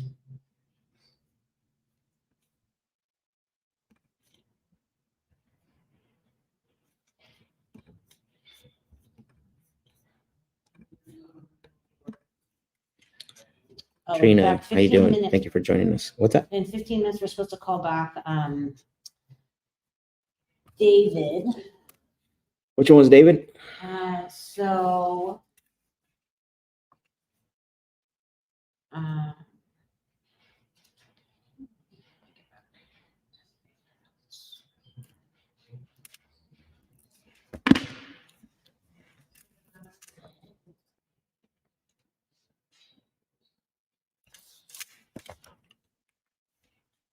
oh, yes, so he was the one that was trying to, he was gonna look up the mortgage information, and he was considering us, he's one that wants to move into the apartment, and he was considering, he was It's- trying to understand the more scenario on the terms.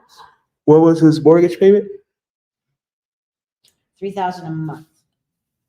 Let's pull up some information on this before we. Furnished, the thing that was good about it, or possibly good about it, was the furnished finder option.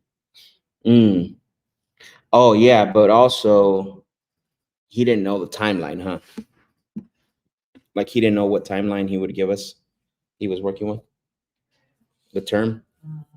Oh, I think right. that's what we were supposed to Right. follow up with him on. Mhm. Yes. You know, and then was there anything else specifically talked to him about?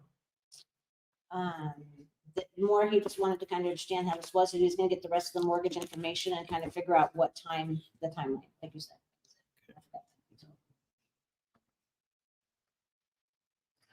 So the only way that it would work is really as a furnished finder option.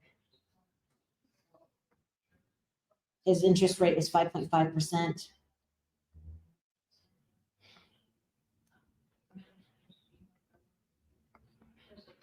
Gina, if you go to the copy and change the listing from people are saying what's the code, that's why you can ask for code on Supra. And they're saying because the listing says catalog. When you change it, just so it's super. First, it said that. Well, issues, but I'm trying to figure out the price with him. The price of what do you want it for the property? Yeah, or really what he wants. He said 460, 465. His mortgage balance was 417. Which one was So we were this? going to give him 460. Yeah. David. Okay, cool. Mhm. David.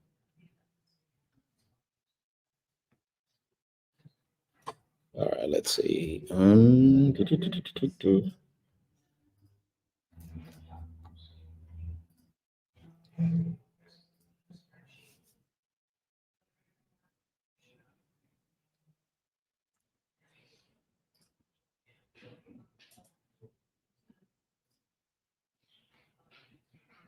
Basically near Indianapolis. did you check it out? Did you know the wrong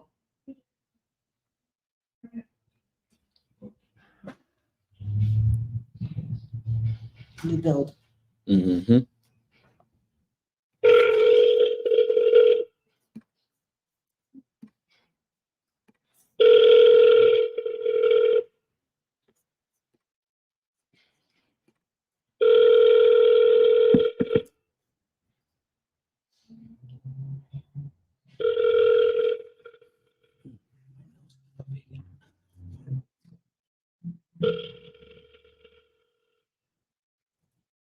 Come on, David. Oh, that's right. Come on, David. He just hung up. No one hangs up on me. I hang up on you. Isn't this interesting? How this Yeah, it's because it's a new neighborhood. yeah.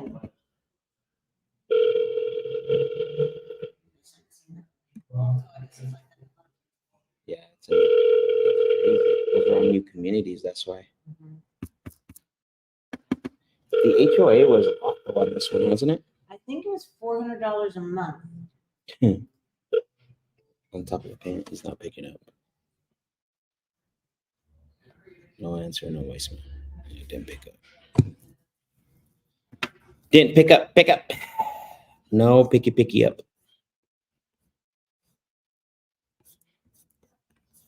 Okay. Yeah, there's no room here.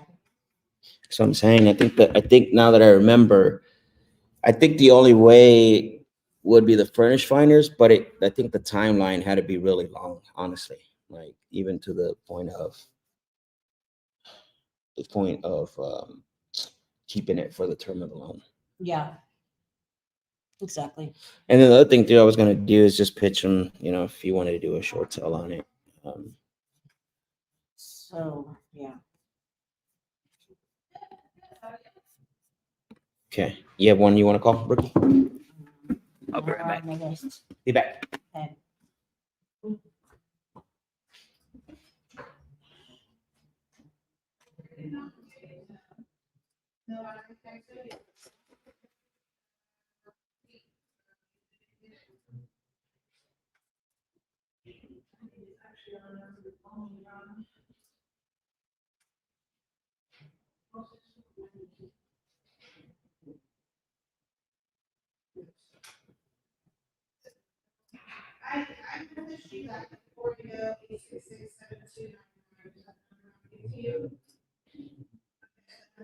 All right, and the population.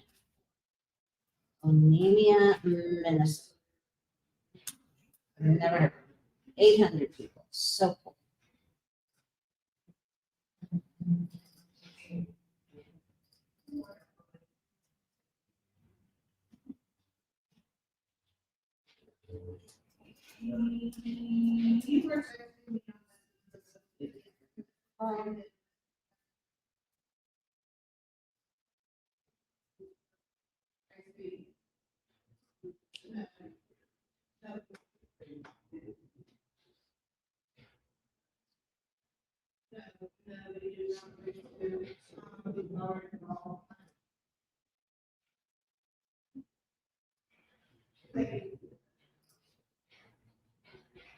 All right, This is going to go in all respects.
These are a little bit too rural. These are a little bit too rural. Two rule. I don't know what's going on with me today.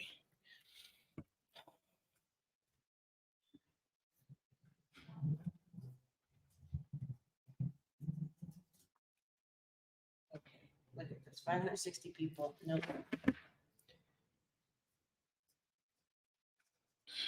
Was that a send us the leads? Nope. This is on our list. Okay. Oh, on the list. Got it. St. Paul. There we go.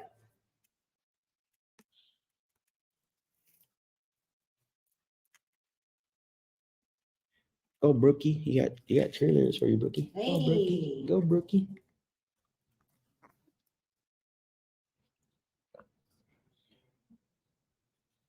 Okay. So what do you want to do? Do you want to hold my phone or want to keep on doing what I'm doing? No, No to which part? all of it. Hold Oh, on. okay. We're switching. Yeah, let's switch.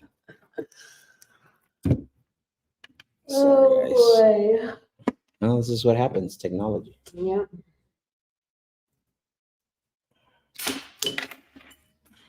I guess I could have just done this, dummy.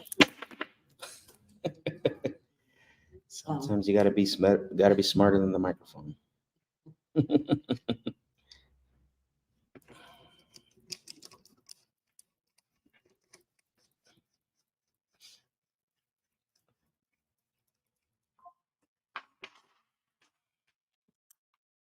There you go. Perfect. Put that all right there.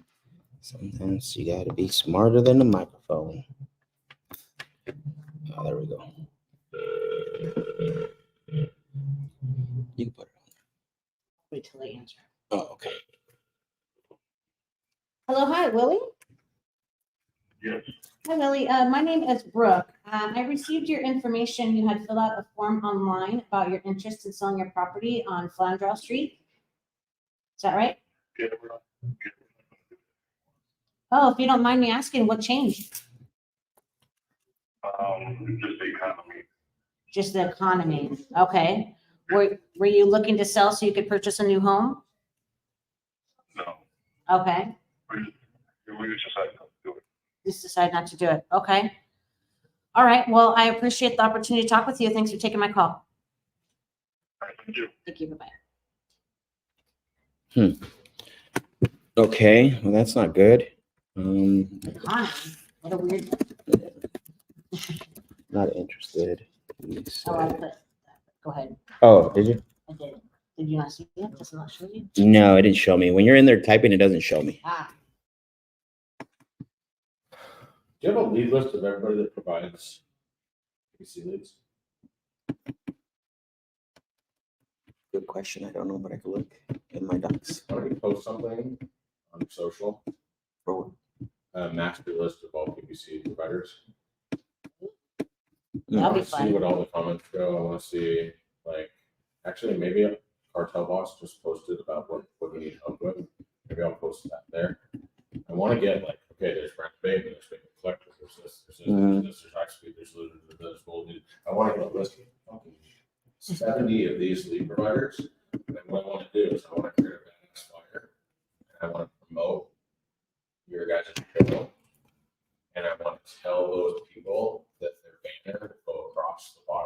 Ooh, for their lead. okay. It's their lead that comes up. Basically, this lead provided by. Got it. This lead provided by. This lead provided by somebody. Okay. And it'll have an affiliate link to us.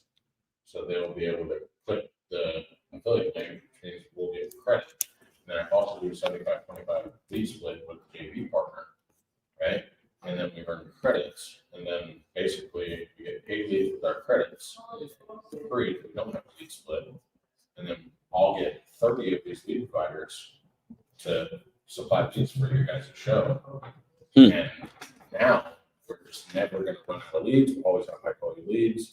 And because we're doing this, they can see that our leads are being worked on the show and the quality of the call. And you know what I'm saying? Yeah. Like, so I'm just saying maybe that's instead of relying just on Taylor right now, why don't I start engaging 30 different lead partners and all the right leads? I mean, is that bad idea, Max?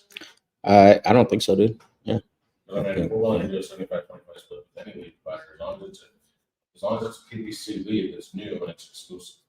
Yeah. It cannot be, if we start hearing this is the fourth call today, or this is the fourth call this week that I've got, we're gonna disqualify the lead service and not recommend it. Oh yeah, 100%.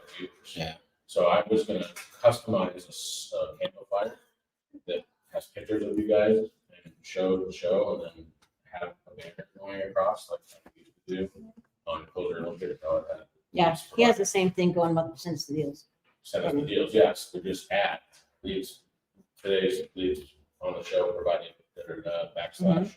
Yeah. Oh, we're gonna get popular. Yeah, so basically, I figure, look, we might as well lean in while we have this opportunity to just have you guys doing this stuff and just create tons of lead partnerships. And leads, and then we get more acquisitions people's, we can just scale it. So I'll work on all that. One lead provider, he's gonna do it. And then I'm just gonna keep working it. Cool. So if you want to post in the group, don't post what we're doing, so one other people get ideas. But if you just want to gather any other lead providers that are in the business of providing leads, Okay. besides the Bateman, the high speeds, the lead solos, the Swift Clever, the home light, Right. the Cool. Yeah, I'll post. Once I'm done, I'll put a good post together, so that way it comes out. Cool. and if you have any One- what thoughts say or Okay. Yeah, as long as I'm not on a call, I think it should be fine. Juan says you guys don't ask for any of the properties they might consider selling. We do, but that guy, I mean, we do. I mean, we'll ask people like, hey, do you know anyone else that's interested in selling, or do you know anybody or do you have another property you might consider selling? And sometimes we don't, depending on the tonality and like, if someone says, no, I'm not selling this property, then like, but yeah, you should be asking everybody 100%. 100%. So. I'll do better. Yeah, Brookie. Good question, though. You should be asking everyone. All right, who's next? I'm calling Bill. Wow, Bill. I'll make you famous. It's pretty cool, actually. It's funny. I understand.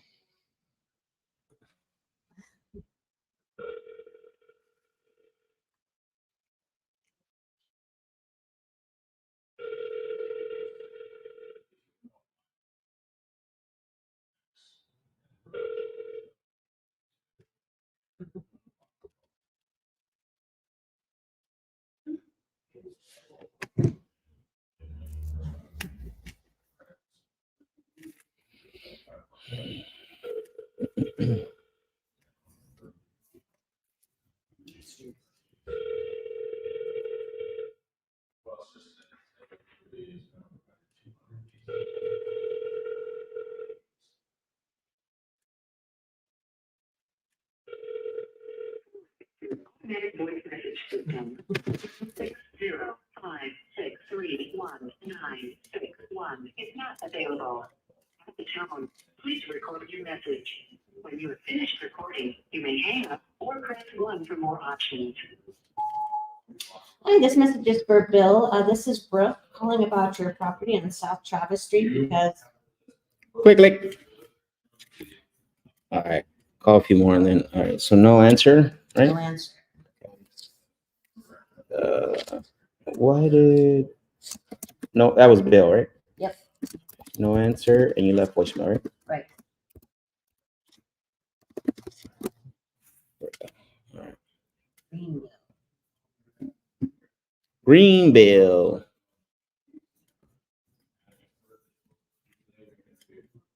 You like this, right? Hmm? We like this.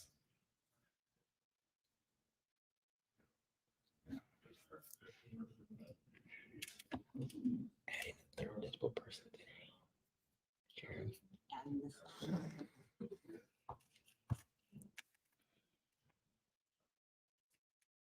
You guys don't. Let's see if there's any other questions while you're pulling that up. IG. Nope. No questions. Let's go. Smile and dial. Alona. I don't know. It's not available. Please leave your Ooh, tricked you. They'll call you back. That's one of those automated. All right. They hit the button. Yeah. Okay, I'll send a text, I guess, respond. Let's call her again. Oh, that was. I'll call you back. Yeah. Okay, got it. Yeah, send a text message. Say when. What time works for you for me to call you back?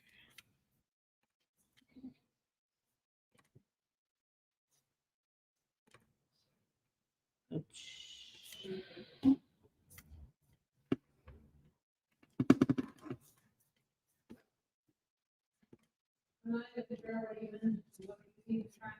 So.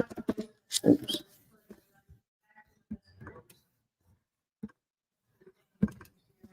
Like, if you have it, where you want to use it. Okay, when you call again, you're going. Go ahead. Chat this thing.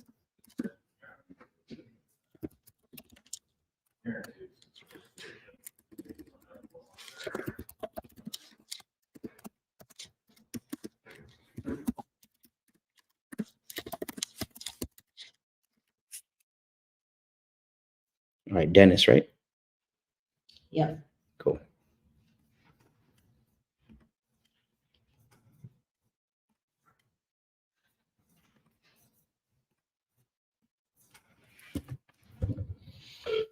You notice how they change the animals up here? Yeah, it's weird. The person you tried to reach. I think that's just to identify who's in the spreadsheet. Okay, but why does it change? I don't know. It's weird. Are they really? Voicemail.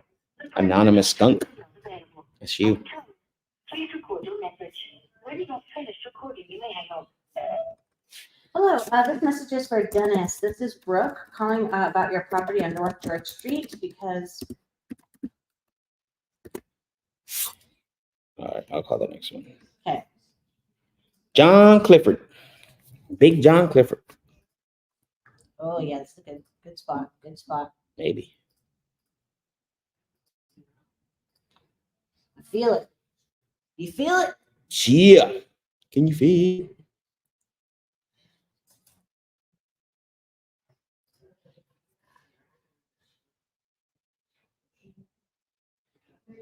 Condo. Do we do condos? They're not high on the totem pole, but I think it's got to be a smoking deal. Yes, we do condos. They're not high on the totem pole, but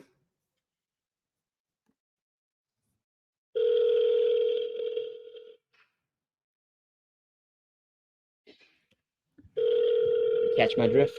Yep.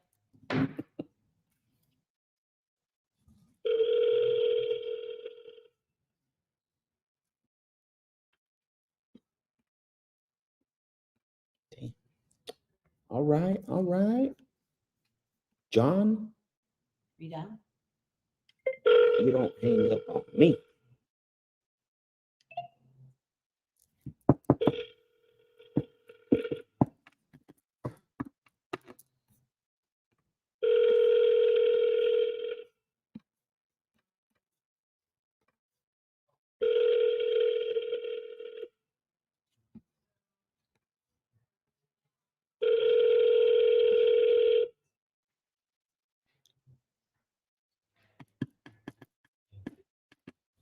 Okay, so no voicemail, no answer, no voicemail. All right, next one. Taryn.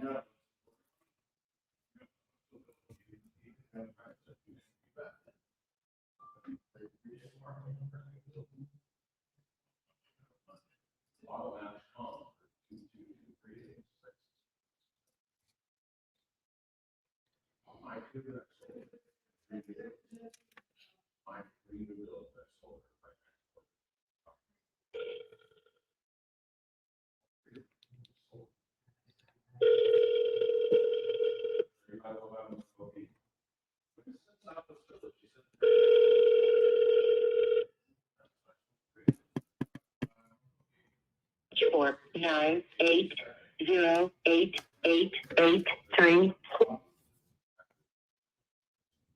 Read down. I'm gonna go next. Okay. I'm skipping all those other ones. Okay.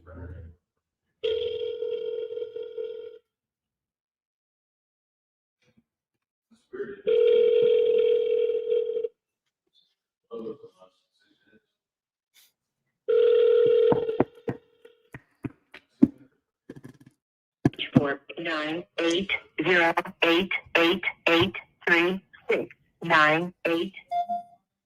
Hello, Taryn. It's Max. I was calling about West 6th Street Circle because.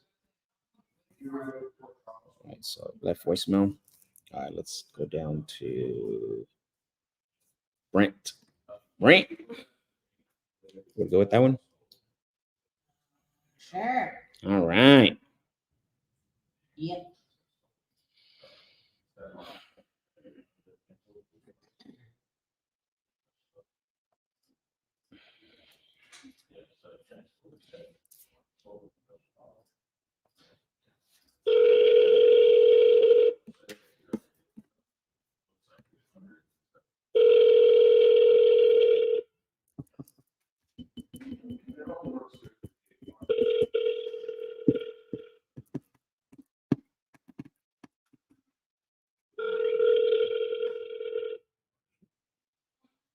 Now we're into Ohio, so I'll make a mention about Ohio. So there's certain areas where property values, if it's a scrape, it doesn't make sense to purchase the property or try to do anything with it because it costs more to build a new home than to actually, Rehab. yeah, well, yes, exactly. So if it's rehabable, good opportunity for Ohio and some of those states that have lower value properties. But if it is a total problem and it needs to be scraped, it doesn't make sense to do anything with it.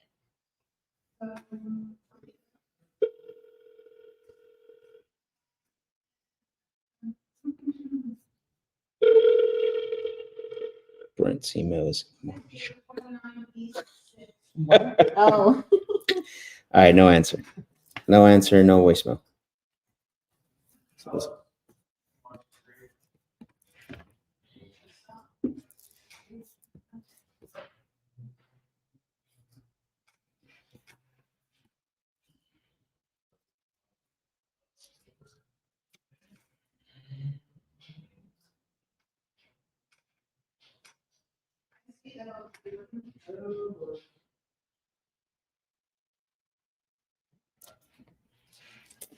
All right, Danny.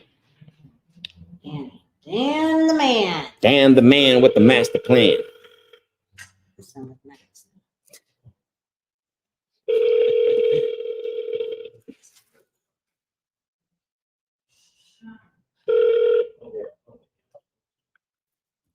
Hello, Danny. Hello.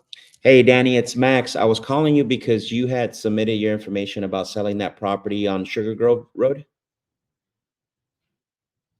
Okay.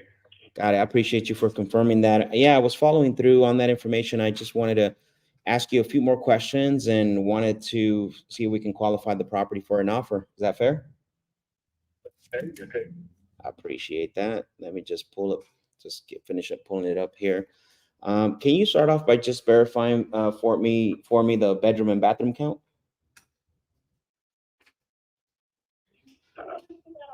Yeah, we did this already. Oh, I understand. I know. I just pulled it up because sometimes it's wrong on online. So I just need you to verify it. That's it. All right, it's 3 and 2, 3 bedroom, 2 bathroom full, and we have another bedroom in the basement. Okay, is it a finished basement? It is a finished basement. Okay, perfect. Full, I'm sorry, you cut out. Say that last part.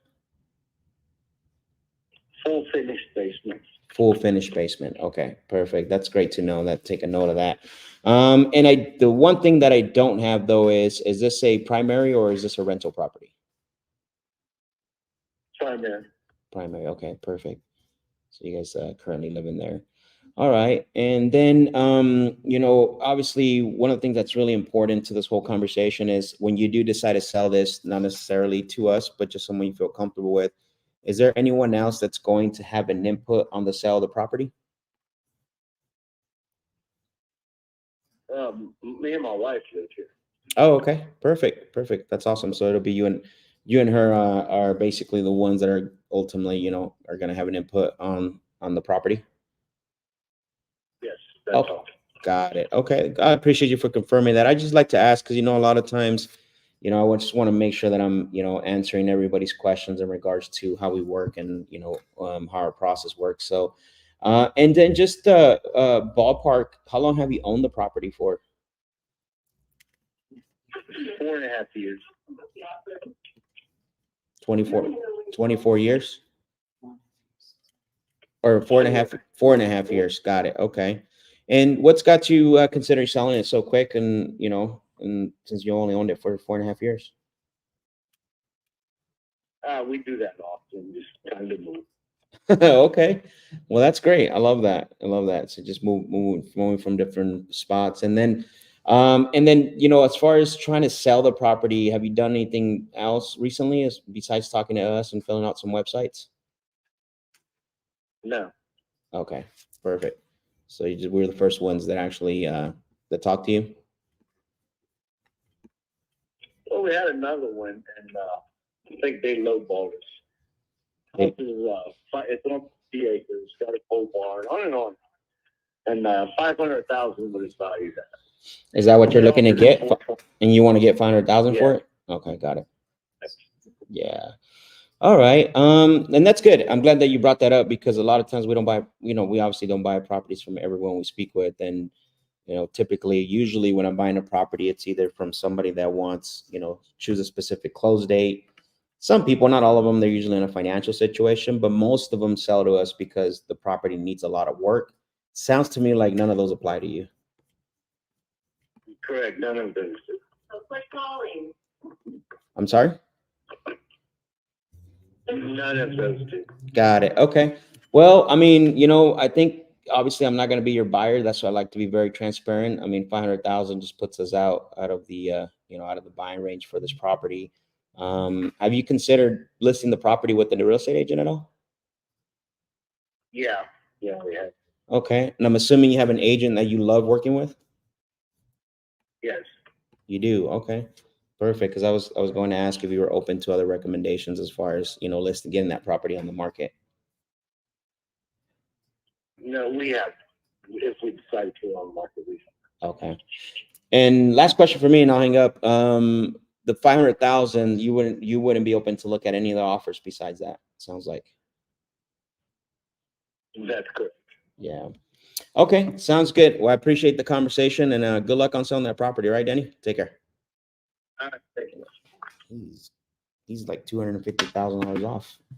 Plus it's on 24 acres. Yeesh. Yeah, somebody was in his ear. I could hear it in the background. Right. Yeah. Quit calling. Great calling. Just tell him what the offer is. I wish he would have asked me, but he didn't. He was scared. Okay, so I'm gonna put here. Oh, you're doing the notes. Oh, we don't need to, huh? Yeah. Okay, so I'm just gonna put answer. Yeah, he's. What? Like 225,000, maybe. Yeah. But there's probably more, say, because of the land, and there's 24 acres. That's when you get to too much. When you get to too much acres, it's really hard to comp. And then what is it per acre? And you really need to be in a. Yeah, but not only that, but what can the acreage? What can you be used for? Right, that's the other problem. Right, like they have a lot of acres, but we solely base it off if you solely base it off of, you know, the property itself, like, yeah, it doesn't look like that. That's not the same. Yeah, it's I'm not in the a- same I'm in a different property. city. I mean, we're basically, is he calling back?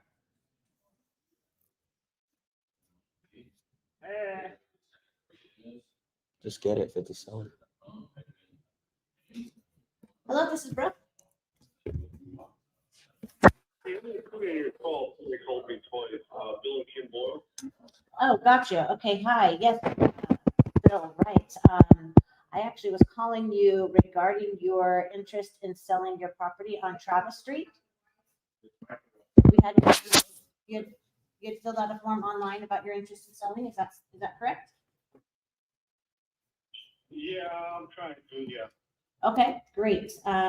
Well, since I received your information, I'd like to basically go through some follow-through questions with you and see if we can qualify the property for an offer. Does that sound fair? Yeah, but I'm asking, over 400,000 for it, it's worth it. Got it.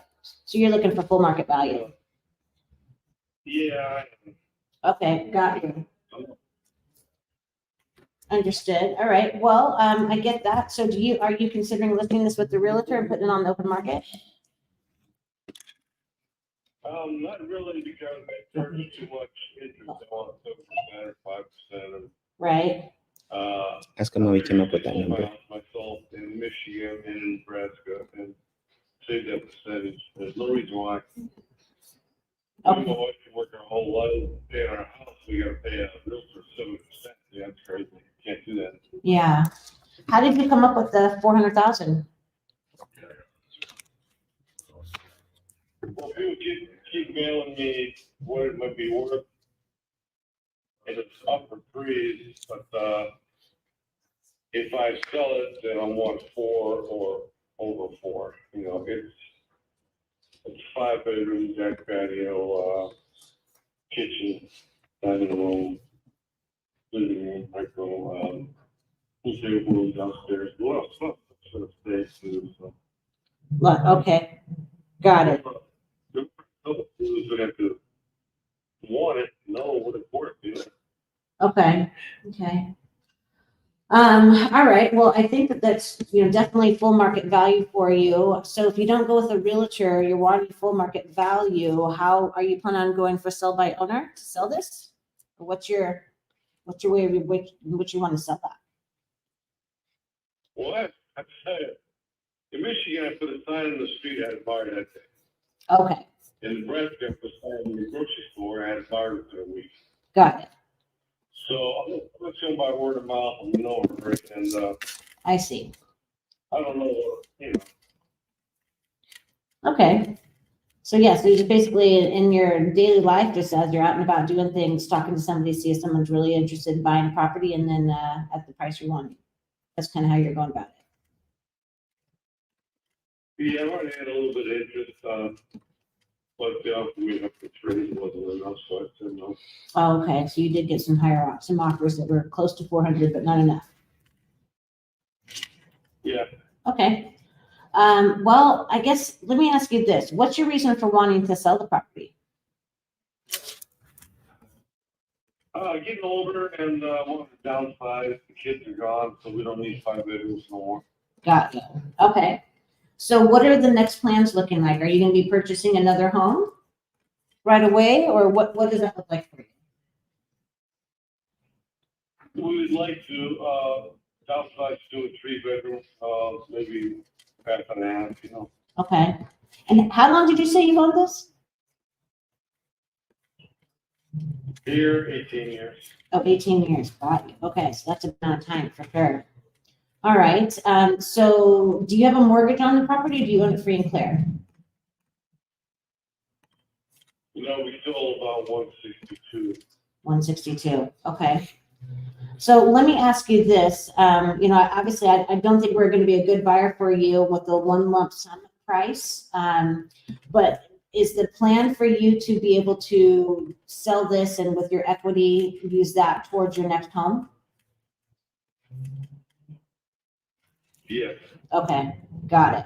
Okay, I was just trying to think of another solution that we possibly could do that could, you know, get you the price we want for the property. But it doesn't really get you all the funds up front. It would be more of a situation where we actually take over the mortgage payments for you, and then pay out the majority of your equity at the end of the term we can agree to. So I'm assuming that's probably not something that would work for you. Are you familiar with that kind of? Yeah, okay. Okay, well, got it. So 400,000 is really what you're going for. Yeah, I'm just not seeing how we can really be a good fit for what you're looking to do. So I appreciate at least talking with you and get an opportunity to see if there was something we could work with. Yeah, I appreciate it. Thanks. Okay, thank you.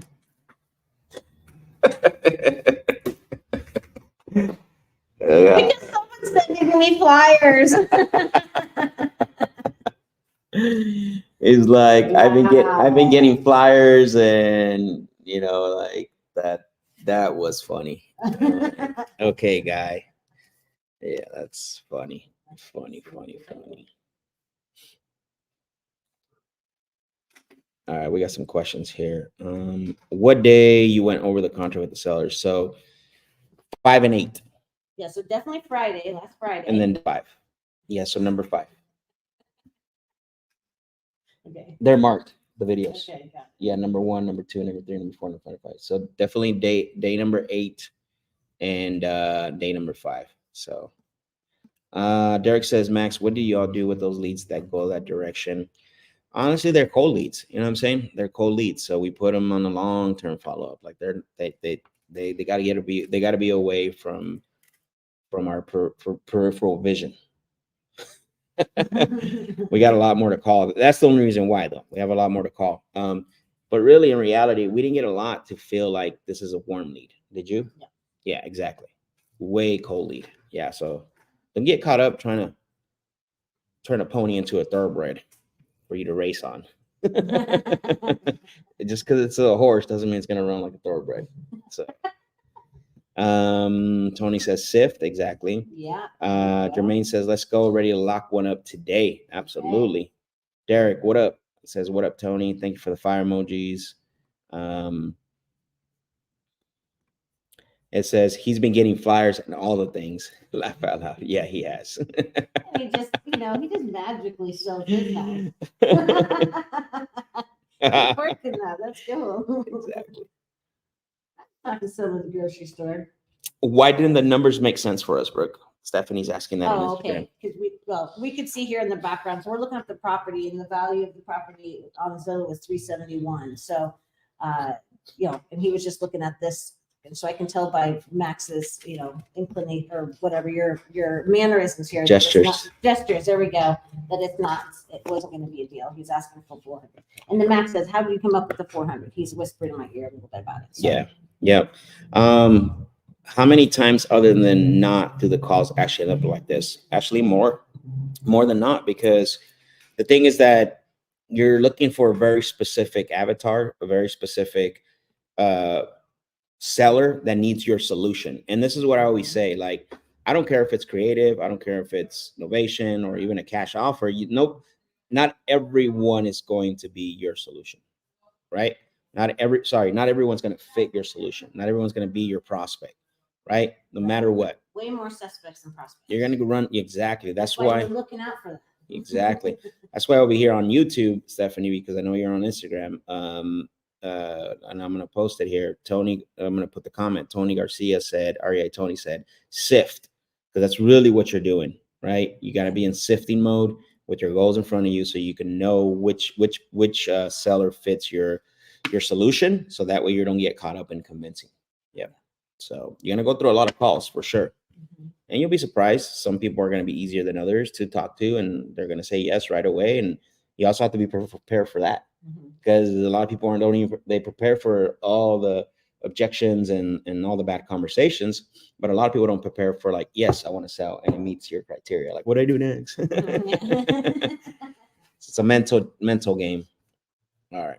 Okay, so this one here was purchased in July for $32,000. Wow. Okay. So not a Man, high I value am dollar like property. running over here. What's that? So I am like running over here. What's going on with me today? I feel like they purchased this as a fix and flip. Let's look it up on Prop Street. See who bought it.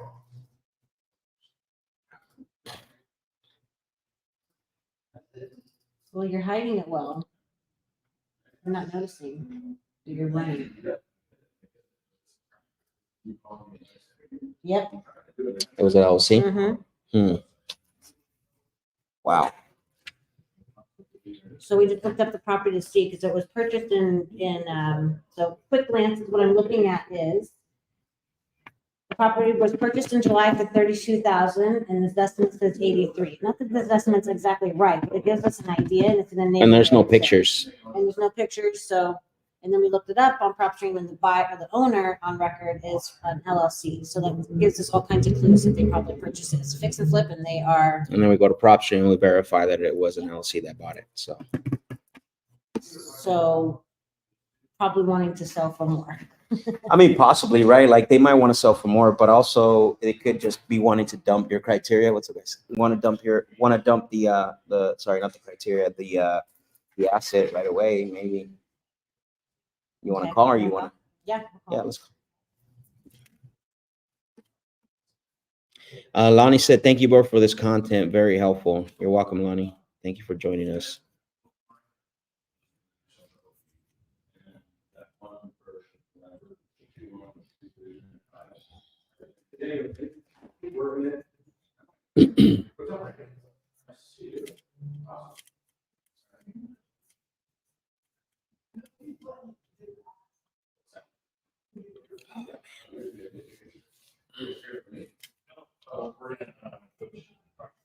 Oh, cool. Out here. Oh, sweet. Oh, yeah. Lexus. Yeah.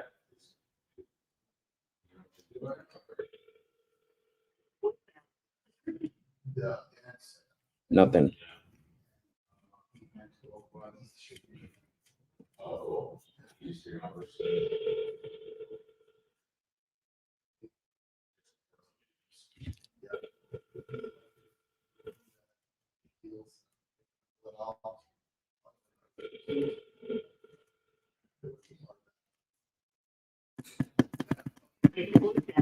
Person you're trying to reach is not available. At the tone, please record your message. When you finish recording, you may hang up. I think this message is for Frank. This is Brooke calling about the property on Drexel Drive Because we want to. make a note. so they're walking up, so. All right, who's next? Alfonso? Oh no. Sorry, we're below that. Great. You called Frank right now, right? Yes. So we're. Greg in Delaware. Make a note for Frank, please. No answer and no and voicemail, right?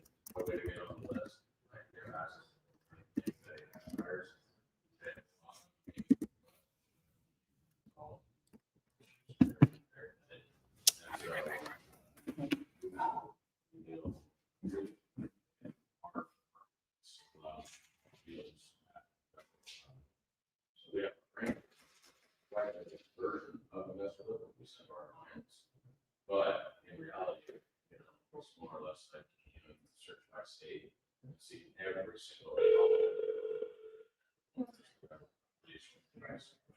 So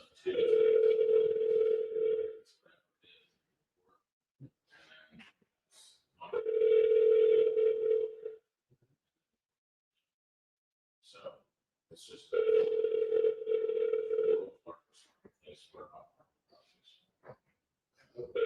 so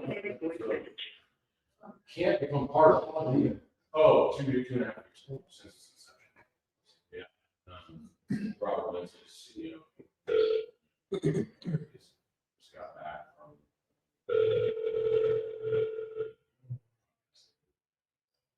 So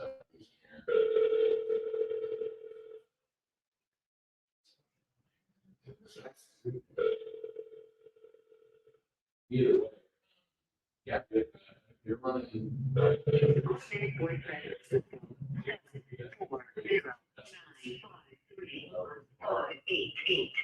Available. At the tone, please record your message. When you have finished recording, you may hang up or press 1 for more options. Hi, this message is for Greg. This is Brooke calling about the property on South Liberty Street because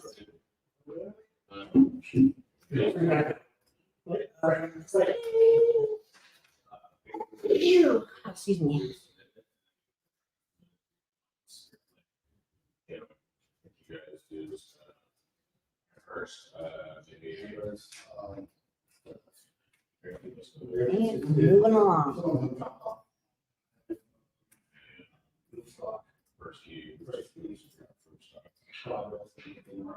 So are any of those funds back? I don't, but I don't want to hear like. That just doesn't make sense when they're also to it.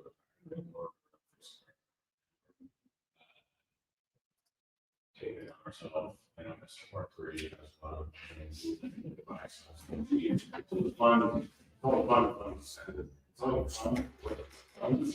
They're 85. So my question to you is,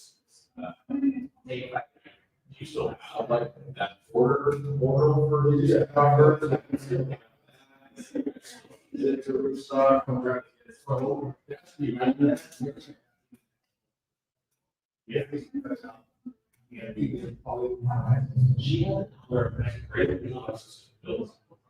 Yeah. Yeah. Oh.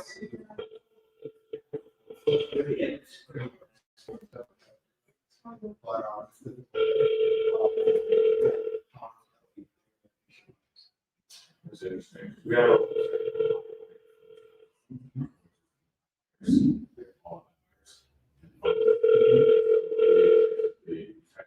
This season fall last week.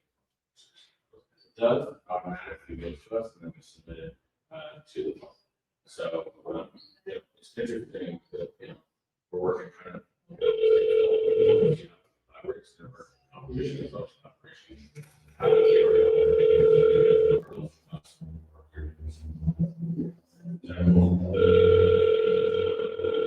yeah, it's kind of big break.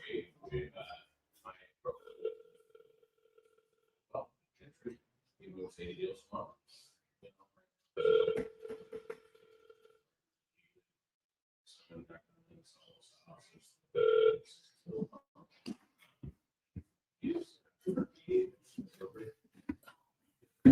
Sales for last year, so pretty awesome. But What the heck is going on?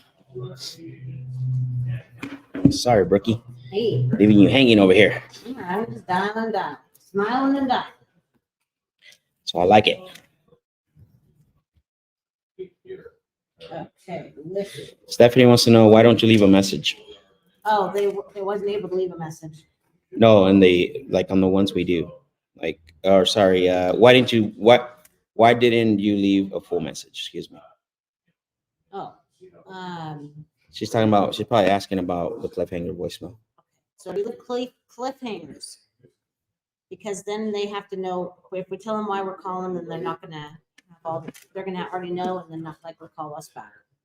Yeah, it's just a strategy, Stephanie, that we use called the cliffhanger voicemail. So the idea is, like, if I called you and I said, hey, Stephanie, it's Max. I was calling you because you had submitted our information at the property of 123 Main Street and just wanted to call, see if we can make you an offer on that property. Look, I'm not saying that like people don't call back for that message, but what you do is you put the ball in their court because now they have all the information of why you're calling. So it's up to them when to call you back. Now, if you have a lot of leads like we do, that might work. But if you're trying to work leads, if you're working with very minimal leads, the idea is to always have an advantage. Sales is a slide edge game. So you want to have an advantage on every single opportunity. And this is a lot of times that influencers, that are doing calls like us, they don't talk about, right? They don't talk about these little advantages for you, especially if you don't have a lot of leads in your CRM or a lot of leads to call. So you got to get very creative. And one of those ways to get creative is by leaving the curiosity to the seller to call you back. We've had two callbacks now. Yes. Yeah. So 2 callbacks. Bill Actually, called more back. than that. 3 actually. I was going to say 3. So Bill called back. Who else called back? McGee called back. Yep. And then Angela called back. So yeah. So we have those 3 people that call back on the our 3 callbacks with the cliffhanger voicemail, which again, this is the part of leaving the curiosity. So you just seen live that it works. Yes. Because we've had 3 callbacks, because again, you're not giving all the information of what's happening. So hopefully that explains. Do y'all ever use a dialer? So we're using smartphone. We're not using a dialer right now. We're doing dialing one by one. Typically in our InvestorFew CRM, we can click to call. So all right, let's see. People in their office or what? Yeah, sorry about the background noise, guys. We got a lot of people over here talking, and Okay, I'm gonna make this call. I need a little. Use the restroom.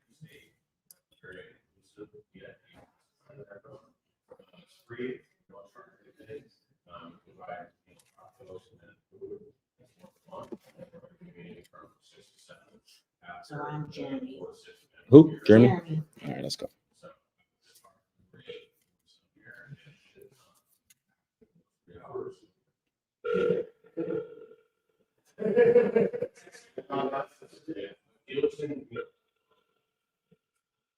So that's always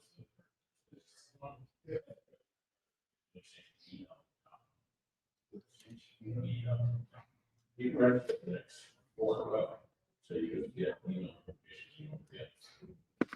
It's easy to just sign up for the form. So I would do.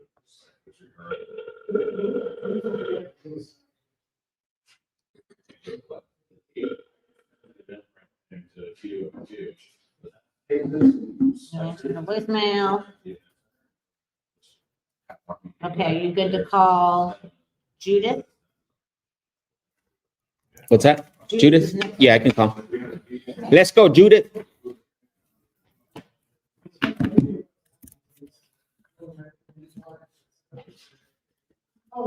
All right, here we go.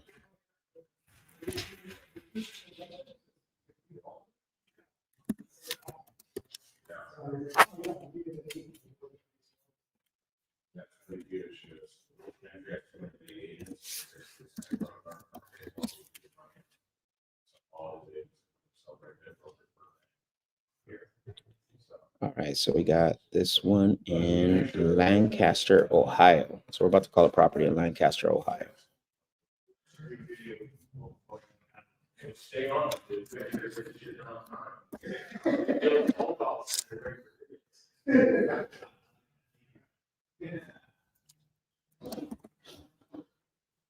Here we go.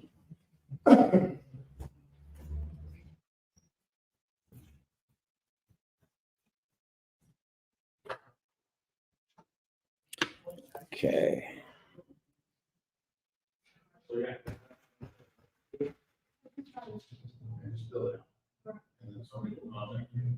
But I can also send an intro email.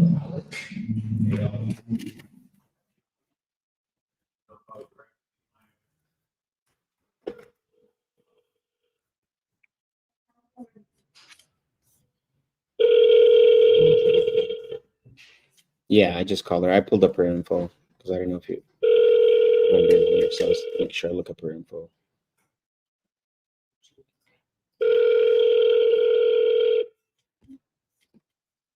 Have we done a deal in Lancaster, Ohio? Have we done a deal in Lancaster, Ohio? No, I don't think so. Looks like a nice area.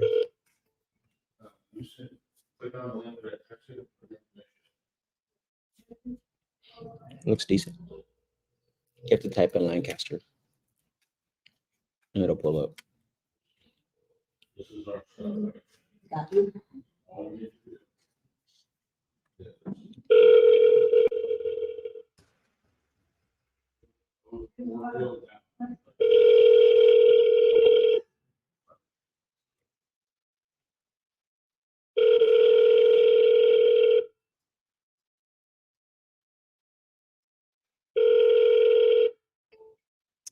All right, so no answer. So no voicemail, no answer.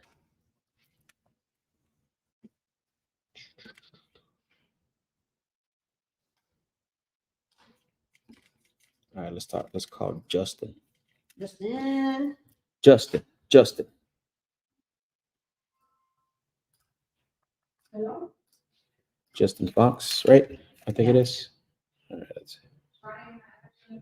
Oh, he's in our CRM already? Can you pull him up? Because he came up on their smartphone. Just want to make sure, see what's going on with that.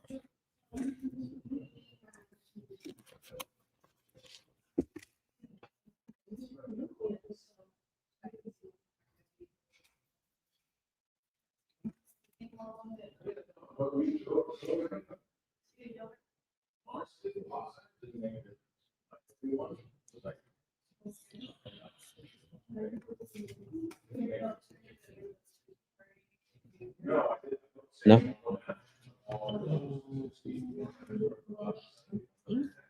Justin. Yeah. Oh, okay. Toledo, or Toledo. Yes. So this How did one, I that come think- in? This must be one that came in from Ooh, before. Like, before when we moved the system. yeah. But we also got it here, so. Okay, let's see.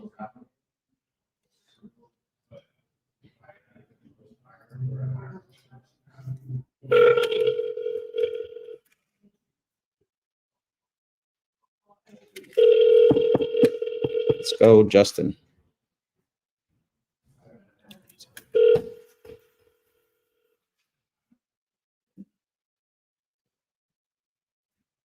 Hello? Hello, Justin. Yeah, speaking. Hey, Justin, this is Max. I was calling you because you had filled out some information on our website about selling that property over Ildrimham Road. Yeah. Okay, perfect. I appreciate you for verifying that. So yeah, I wanted to call you and just follow through on that information, and wanted to ask you a few questions so we can qualify the property for an offer. Sure, go ahead. I appreciate it. Thank you. Okay. One of the first things I just want to verify, I know I already have it, but can you verify the bedroom and bathroom count for me on the property? Sure, 3-bedroom, and then technically 2 bathrooms. It's a 1.5. Okay. Does it got a shower in it? The 1.5? No, it's a full bathroom upstairs, half bath basement. Oh, okay. Got it. You said half bath basement? Yeah. Oh, I see. Okay, perfect. So it's I guess I might as well ask you now since you brought it up. Is that a finished basement or is it used mostly for storing stuff? Partially. Partially? Okay, Yeah. got it. All right, perfect. That'll help us out a lot in the future. And then in regards to the property itself, is this a primary residence or is this a rental property for you? No, it's not. It is your primary. Okay, so you currently stay there. Perfect.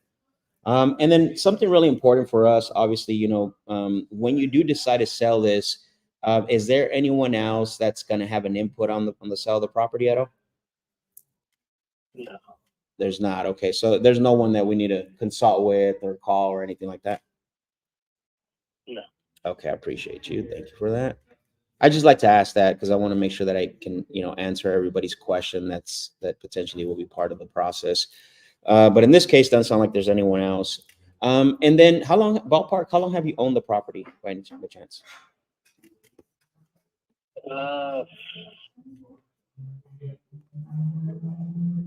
Bought it in 2016. Okay.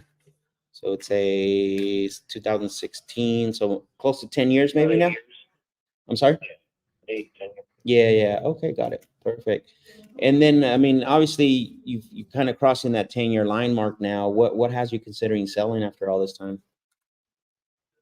No, I want that house in my divorce. I don't want it. Oh, I understand. Okay. Got it. And how long did that happen? 2 years. 2 years ago? Okay. All right. And then besides, obviously filling out some forms and, doing the online stuff, what else have you recently tried to do to sell this? No, just cleaning it up. I put in that form because I was looking at like if an investor wanted to buy in cash, Mhm. the trouble or remodel, Okay. that's fine.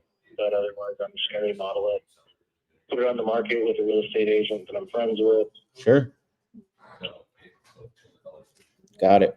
So it sounds to me like you have a lot of options, which is great. I know typically, when we talk to people, usually they sell to us for three reasons, right?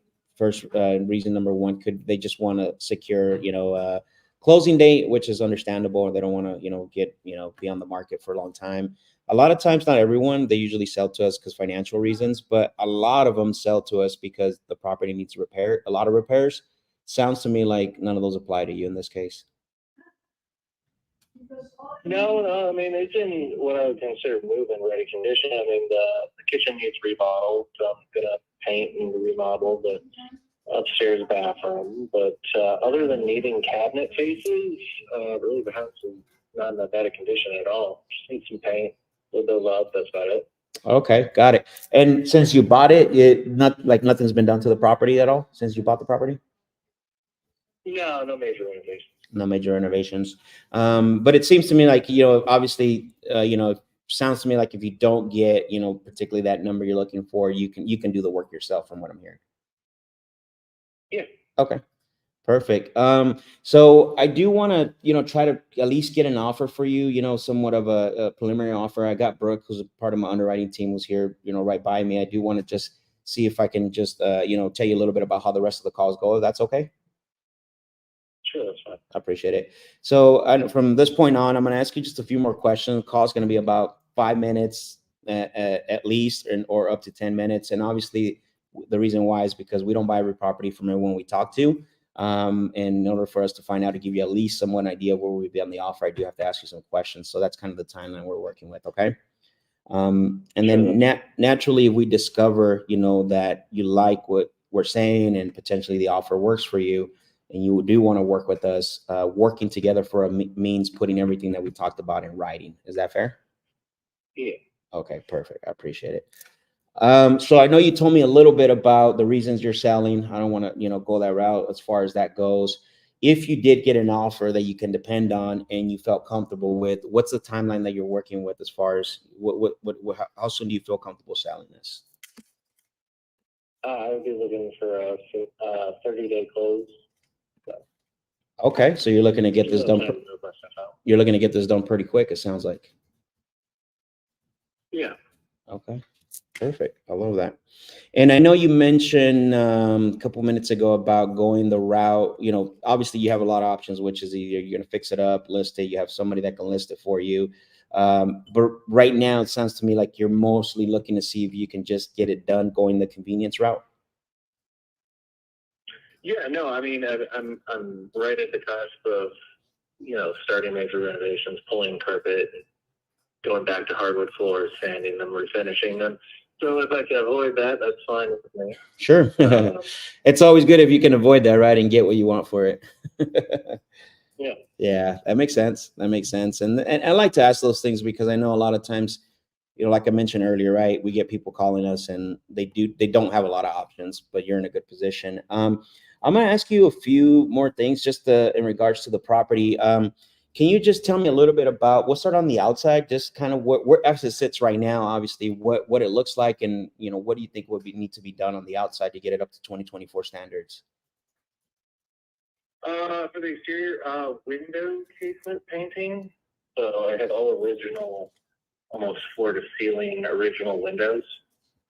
So they're good as far as economy, as far as being, tightly sealed. But the paint does fall off them in this case. This is the year they're going to need to be repainted because they are, wooden windows. So yeah, in the spring it's going to get painted if I haven't sold it yet. But paint, rear eaves are being tightened up. A few holes in the screens and the screen porch patched. But other than that, there's some water damage to some of the sills that can match, but other than that, no, nothing really. Okay. It's a white house with a small front porch, large back porch. Sure. Okay. Perfect. Standard box. Got it. Just a pretty standard, we could say like cookie cutter property in the neighborhood. Yeah, they were all built by the same builder. Okay, perfect. That's fair enough. And what about the roof? Has that been replaced at all since you bought it, or is that still original? Still original. Okay. It's a functional roof.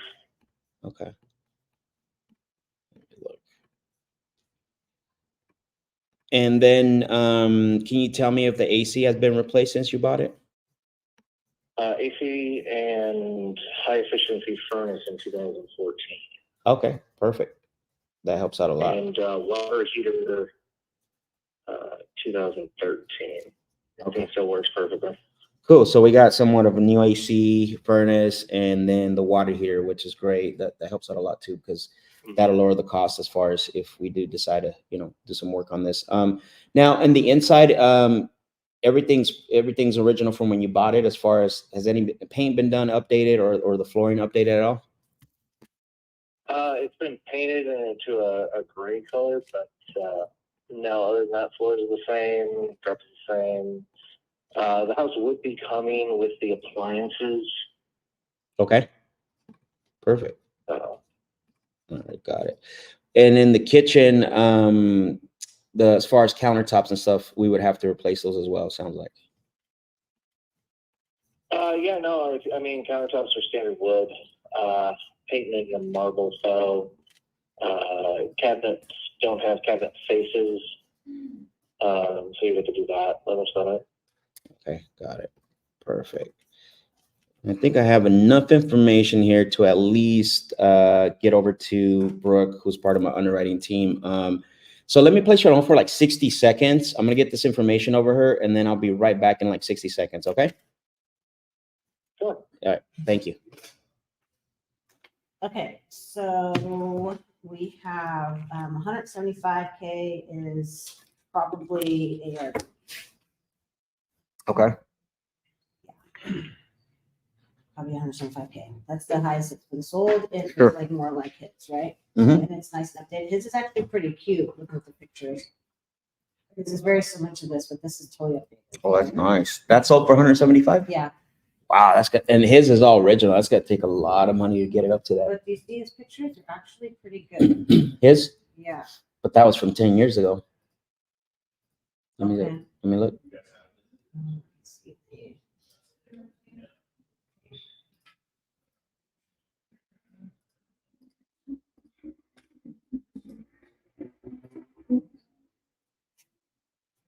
I mean, okay, it can update, right? But Mhm. it's, hard. It's clean. Yeah, yeah. It's clean. Well, he sounds like he takes care of it. Yeah, And he kitchen just can be replaced. redone, flooring could be, let's look at the basement. That's the There's a lot. basement. There's the half bath. Okay. Oh, it has a garage, so it's good. Exterior garage, but it's, you know what I mean? Like, I'm sure he probably takes good care of it and it looks pretty lovely. Yeah, probably. So, okay. What are you thinking? So 175 is ARV. Let me see what he wants, because this guy's got a lot of options. Yeah. Let's find out. What does he think? Hello, Justin. Yeah, man. All right. I apologize about the hold. Brooke was asking me a lot of questions, which is good. Obviously the more, the better that we can, tailor the, preliminary offer on that. I did want to ask you why she's doing that. I know in the past other sellers that I've spoken with, and like I said, you got a good grasp on this. They usually do have a number in mind when they start thinking about selling. I mean, what do you feel comfortable selling this if it was a net offer to you and you didn't have to actually do the work that you're, potentially going to do to this property? Sure. So average property condition for this home is 135. After renovations, 165. Okay. So 135 would be the number. Got it. So 135,000 is what the number you would be like, hey, I think that's where I would feel comfortable, guys. Mm-hmm. Okay, perfect. And I have to ask this, obviously, right? It sounds to me like you wouldn't be open to looking at any of the offers if it did come in anything besides the 135. I mean, I'll hear what you have to say, but I mean, 135 would be a fair offer for property in its current condition. Sure, definitely. I just did it because I know the comps in the area. So there's a house right next to me that has the same floor plan. They Mhm. sold at 165. They just Yeah. relisted it for 190 down the street. My buddy is interior decorator. Oh, Wife listen, sold boy. theirs for 240. So it's a good neighborhood. Yeah, It's probably going to turn into a rental property. Oh, absolutely. And you're not too far off, as far as the resale price. We got one right now that just closed on December 27th for 175. I mean, it's really nice. I mean, it's got everything that we would consider 2024 standards, right? Paint, everything else, 2-car garage, detached 2-car garage. So, I mean, it's definitely the value as far as after the repairs, it's close to what you're anticipating. Obviously it's to get it there. That's really where we have to look at. Right. And I, just from what you told me on yours, what do you believe what it would take to really get it up to that value as far as, making all the repairs and be able to list it for that full price of 175? Oh yeah, no, I already got quotes on everything. It's $5,200 for the investment that I have to put into it. I'm sorry, it's how much? 52. 52. Between floors, cabinet faces, paint, countertops. So. Okay. That's pretty good. That's a good estimate of for you to do all that and get it up to that 24 standard like the other one that's on there. Okay, let me I just, now that I have an idea what you got an estimate on, and then also I know you're kind of within the range of 135 would be where you want to be at. Let me get back to Brooke and see where she's at with this offer, and I'll come back. Okay, give me 60 seconds. Okay. Yeah, we got to be like, I mean, he's got the property's not bad, but 175, he's 50K, do you think, really? 5,200, Oh, not 5,200. 50K. Yeah, 5,200. Jeez. Even lower. Okay. He went from 50K to 5,200, $5,000 to do. It needs more than $5,000 to Right. get to standard. Yeah. Yeah, I I'd say mean, more like 15, 20. no, I would say 15K at the top. Yeah. So 175 minus 15K minus 15K for an investor, you think? Yeah. 20K? On this one, yeah, at this price point, yeah. Minus I mean, even 10 for us, Yeah. 5 for us. 10, 5. So we're at 122. Okay. So we'll land it at 115. 122, okay. So we'll land it at 115, 555. 115, 555. Okay, you're all fives. Hello, Justin, you there? Yeah, man. Okay, thank you for the hold.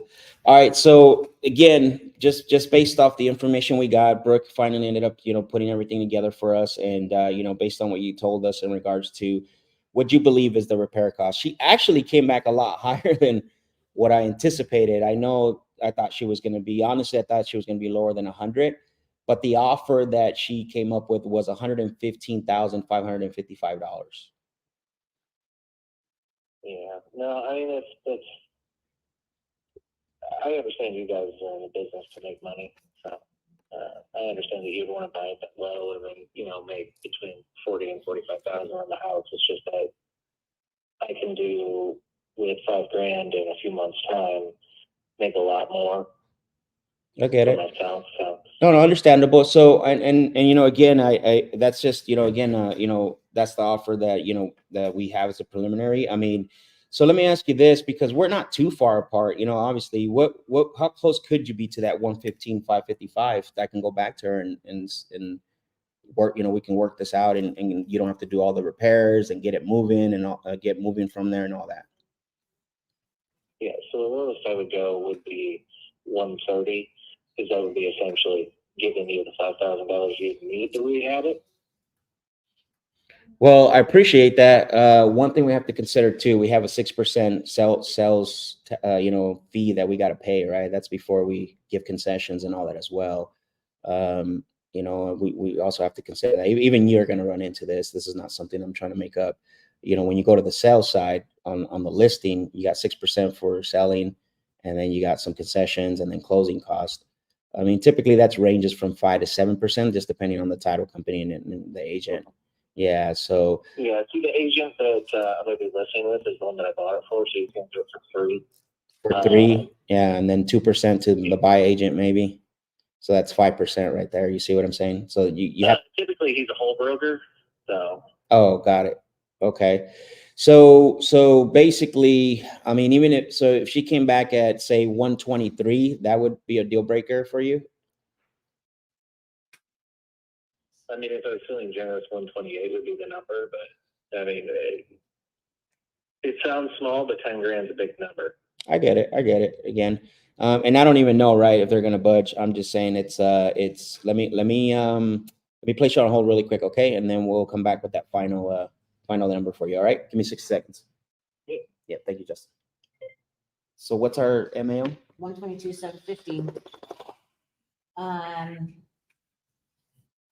If we got to 5K more and we're only making 5K on this, then that would be 120. How much are we giving the 128. all right, how much did we put in for repairs? What's it? I put in 15,000? Yeah. Okay. I took out 7% minus 15K. Do you want to keep the 15K? For the investor? Yeah. Yeah. No, for the repairs. Yeah, we have to. Okay, and then 15K for the investor. That's crazy. But this is going to be more of a rental And then scenario. if it's a rental, yes. Yeah. Rents show So I think 1,500 a month, but. and it's Toledo, and you know that we can shoot. Yeah, we have some. 606. 128 he wants? 128 is what he's willing to do. Do you want to do an option? Not really. Okay. I'm going to get this under contract. Do you want to talk terms? No. This is a cash deal. Okay. So 128. So we're at 132 without our fee. 132 without our fee. Okay. Tick tock, tick tock, tick tock. The blue wire, the red wire. Oh, pull the white wire. I'm just kidding.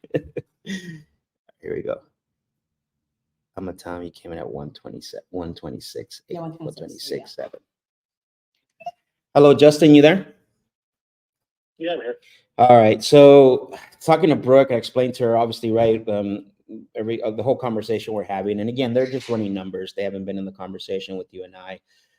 So they were able to come up. The offer that they came up with was the 127,500. Okay.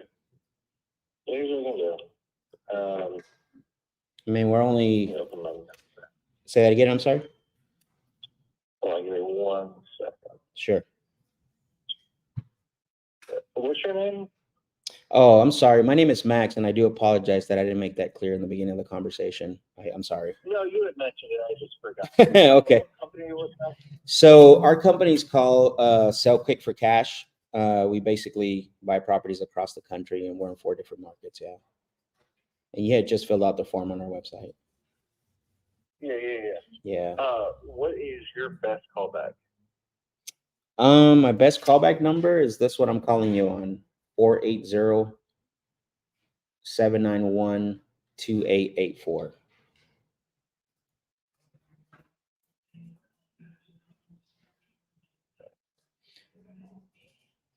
And best possible offer is 127.5. Yeah, I know we're close. I mean, you know, if we could do the 128, I mean, I'm pretty sure I can get that extra $500 for us. Would you consider? Would you feel comfortable putting things in writing if I do get her to do the 128?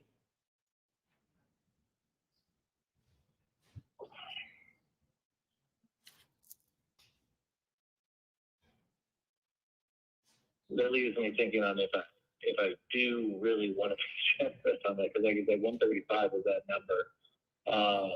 I mean, we're only set. I mean, at 128, we're $7,000 apart. So I mean, you know, $7,000. You know, walk away from 128. Yeah. Let me list it for 135. let me think on this one. Yeah, because think about it too. If you were gonna list it, let's say without doing the work for 135, you probably wouldn't even get close to the 128, right? That's hypothetical. Just if you were gonna list it for the 135, correct? So we're actually you would be you know what I mean again. But if we could do the 128, I go back to Brooke and says, all right, let's do it. She would want to know if you feel comfortable putting things in writing. Mm-hmm.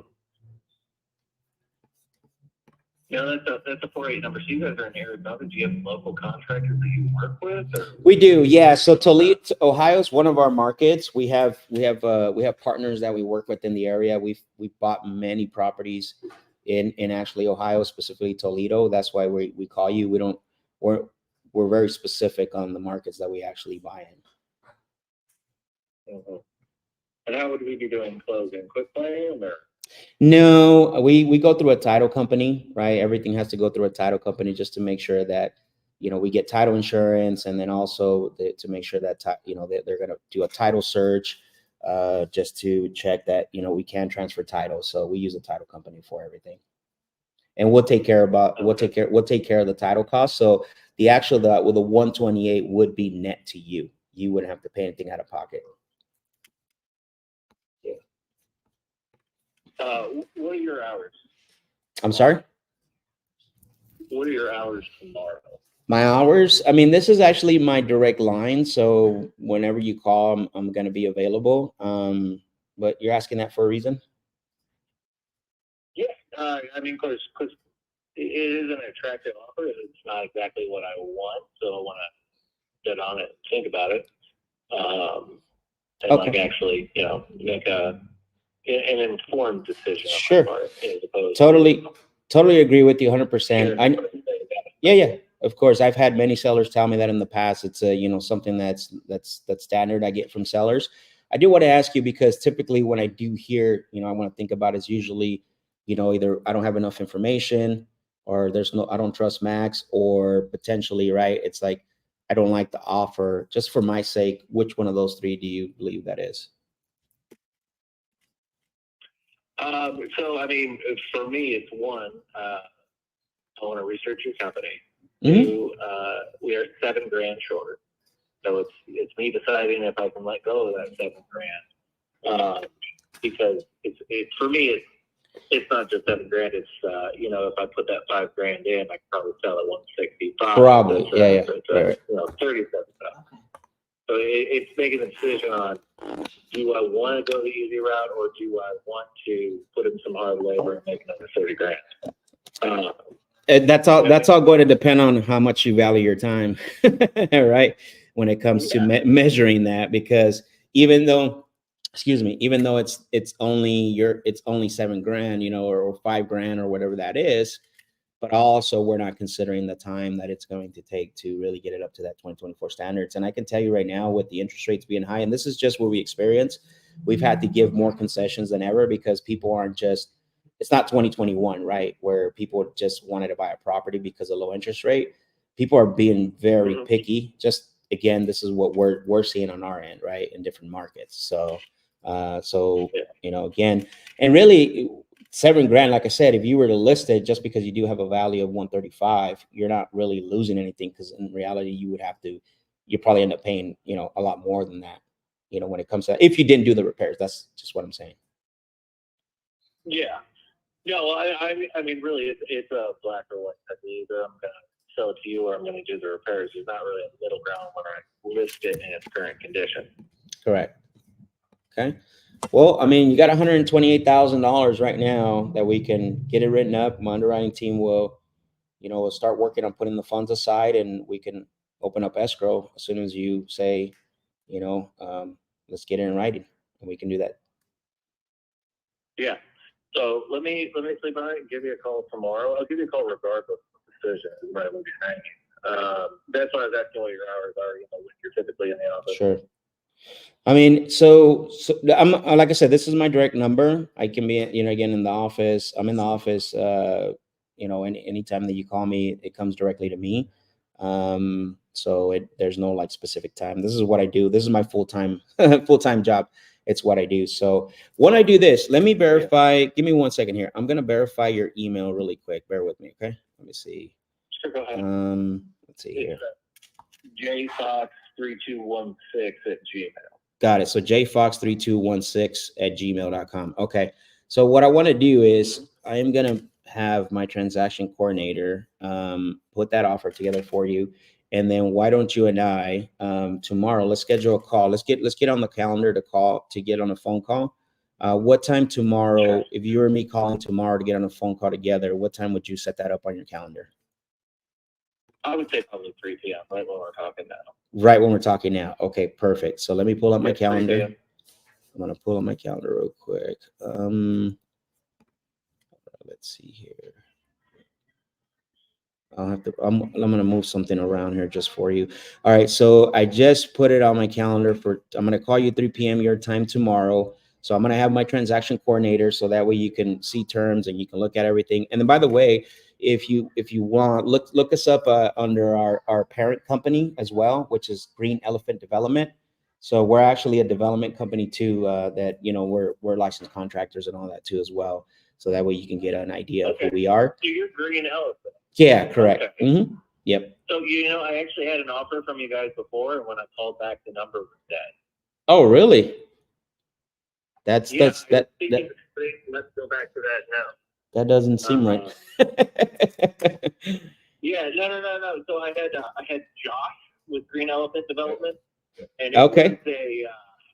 it was 989-465-2763, and they had an offer for me at 128.8 cash. Okay. And then you felt comfortable with the 128.8? Yeah, I did.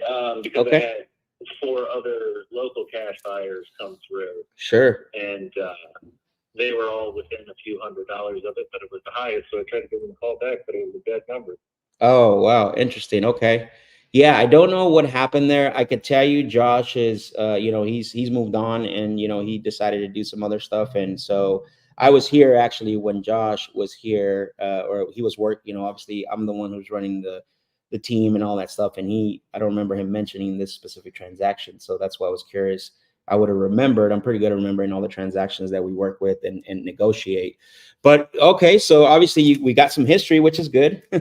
You've already done your research, and it sounds like you're comfortable. So we'll definitely do that then. Let's go ahead, and I got you on my calendar for tomorrow, for 3:00 your time, and then we'll just go through the offer and get it done. Okay. All right, appreciate it. All right, Justin. Thank you. I appreciate the conversation. Have a great day. Thanks, bye. We had the number wrong, that's why. What do you mean? The first 3 digits were wrong. Of who? Of Josh's number. Josh had a 928 number. He did have a 928 number. Yeah, he said 929. I didn't catch that. All right. So here's what we're gonna do. Damn it! I wanted to get it signed on the spot. It's all good. Okay, so if these other buyers, local buyers, are coming in lower, Lower than what? lower than what Josh gave him at 128.8. Which local buyers? He was saying his local buyers were a few $100s different. Yeah, but don't worry about that. You're kind of overthinking this. They're probably wholesalers too, right? Like, let's think about that. So we do have some very good buy and hold buyers in Toledo, which is great. I mean, look how we were able to sell. What was that guy's name? The property we sold that was really high, and he had the tenant. Remember, he wanted the tenant to pay. Yeah, Tim. Tim, yes. Remember, his property was really high. Yeah. And we ended up finding some buy and hold buyers, and there's a lot. And when we have one guy that's in New Jersey that's buying in Toledo. Okay. Yeah. So I think obviously it's not ideal, but looking at it at a standpoint, you're looking at $1,400 a month, right? For rent. Yeah, I'd say, there's a few. So there's one, it's winter right now, so it's kind of hard to know, like how much are they going to be moved. But there's one for $1,200, there's one for $1,500, and another one for $1,400. Yeah. There's also smaller ones that are going for less too. It's not going to be a home run deal by any means, but however, I think it's going to be a deal for a buy and hold situation. Doesn't need any work. It's rent ready. Yeah.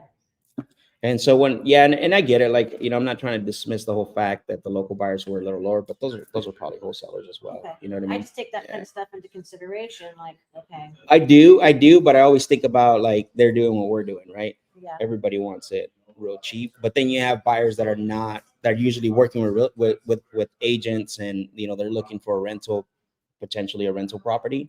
So that's the way I look at it in the standpoint of maybe when we do, again, If it wasn't Ohio, I would definitely not be comfortable. Okay. Yeah, but because it's in Okay. Ohio and it's in Toledo, Mhm. I mean, the rentals in that area are crazy hot. So, Okay.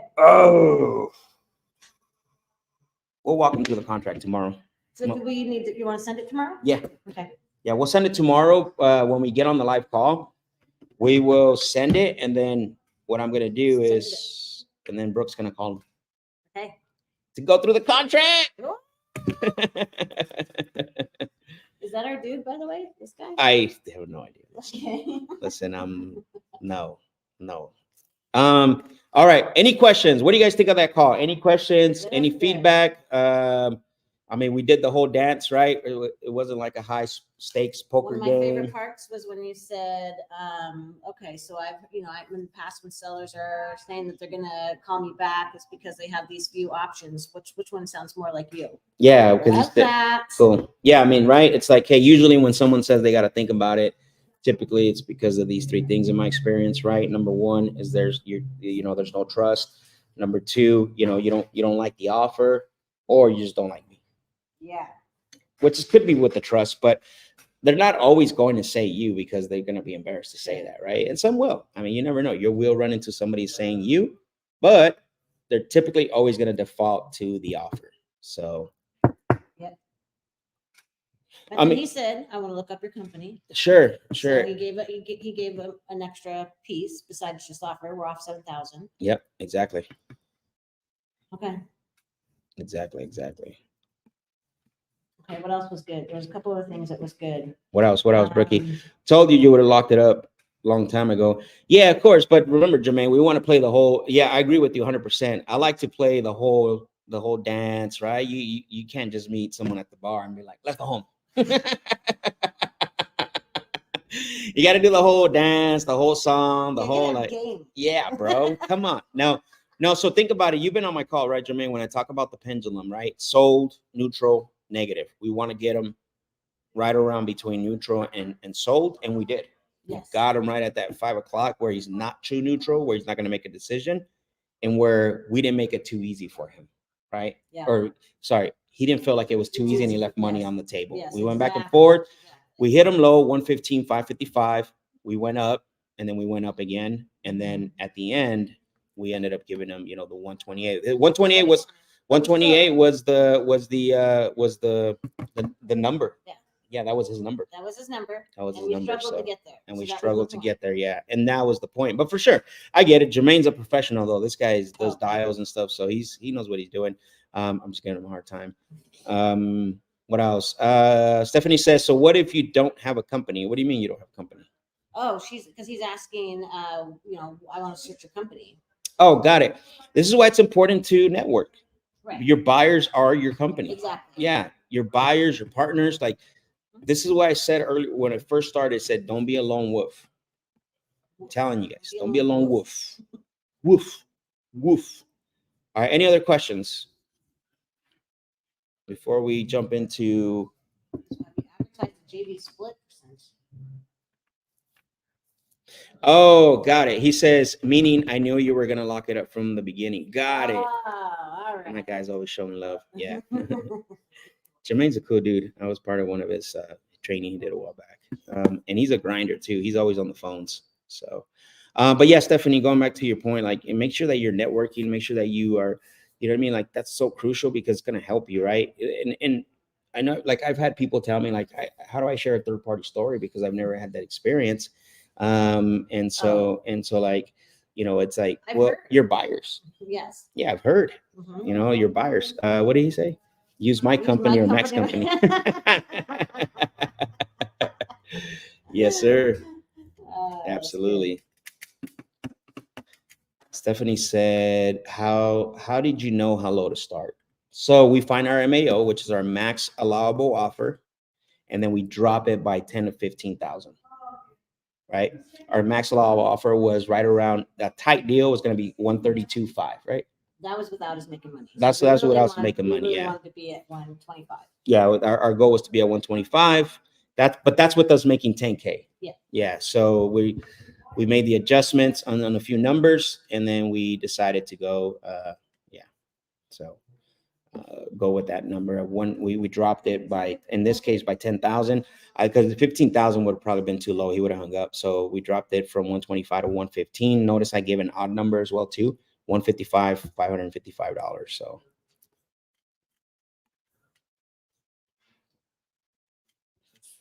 All right. Who else? 26 people in here and only one person asking questions and one person making comments. All right. Let's go. Gobble, gobble. Let me just eat up the information.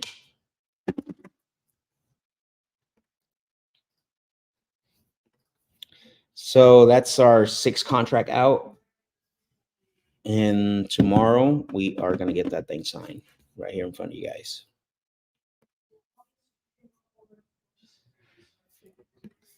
Okay. Who's next, Brookie? All right, so we're back to the list.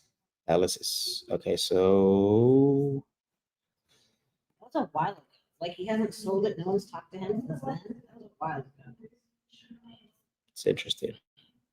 That's interesting, actually, now that you pointed that out. All right, where's he at? All right, we should put that one green, no? Yeah. All right, cool.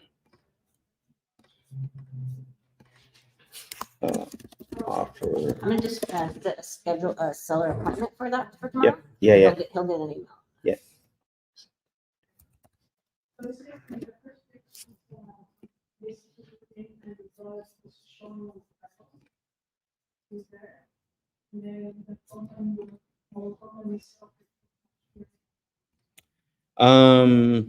They're asking if we go live every day. Well, our goal is to go live Monday through Friday for the month of January. So yes, sometimes we have sound issues like this week we had sound issues on Tuesday, and then I wasn't here Monday. So yes, that's our goal, to go live every day. So Sam said, I'm driving, love hearing your calls, Max. And Brookie, everybody's calling you Brookie. We should tell a story where I call you Brooke with an E. It's Brooke with an E, by the way. That was the first thing she told me in our meeting. Yeah, She looked at it and she said, hey, it's Brooke with an E, okay? And I'm like, all right, Brookie. So started calling her Brookie. So I think what we do, because we could do the one click now, huh? Yep. Nice. Okay, perfect. So then we'll wait till tomorrow. Yeah. Because we'll send it to him. Okay, so I'm not sure if this is a house or not. What is that? No. This is the spot it gave. But it says house. Okay. Mike on? Let's go. It's Brookie's turn. She gotta eat. Marquia. Brookie gotta eat.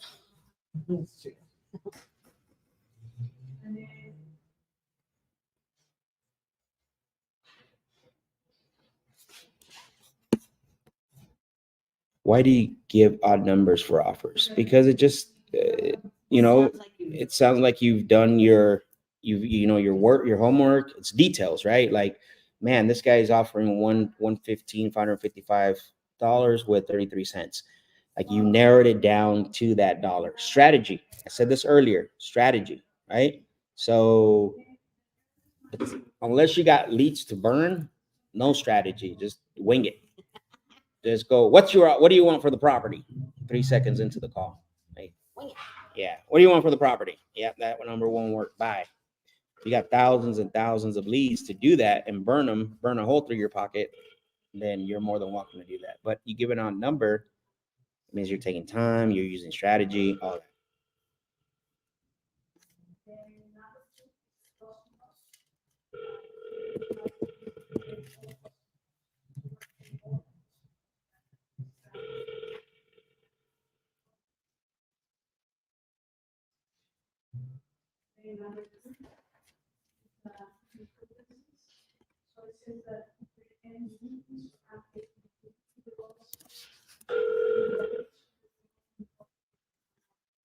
I'm pulling that one up for you.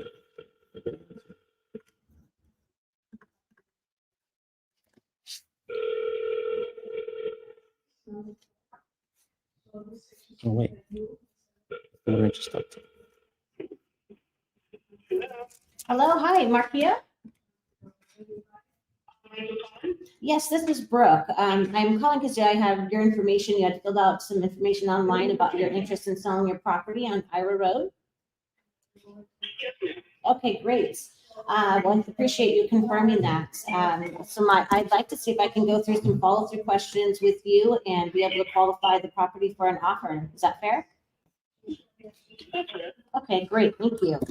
Okay, so I'm actually trying to pull up my notes here real quickly. So sorry. Oops. Okay.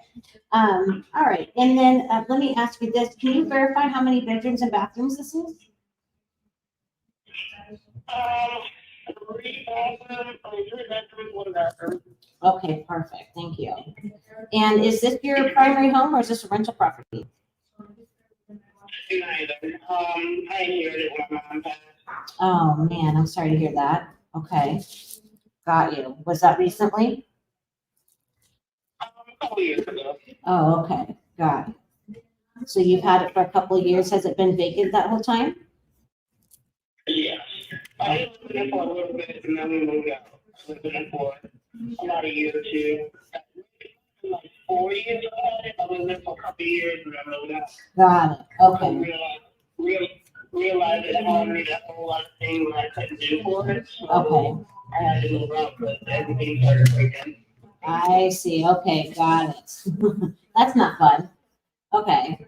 So then you moved out, so you just kind of just decided to let it sit for a little while and weren't able to move forward as far as selling it at that point? We thought about, my husband and I thought about possibly splitting it, but again, it costs way more money than I had to try to divest all the time. It's just like it's basically like a tear down and rebuild kind of situation, like the floors, the roof, the wall. It was my grandfather built the home when he got married to my grandmother.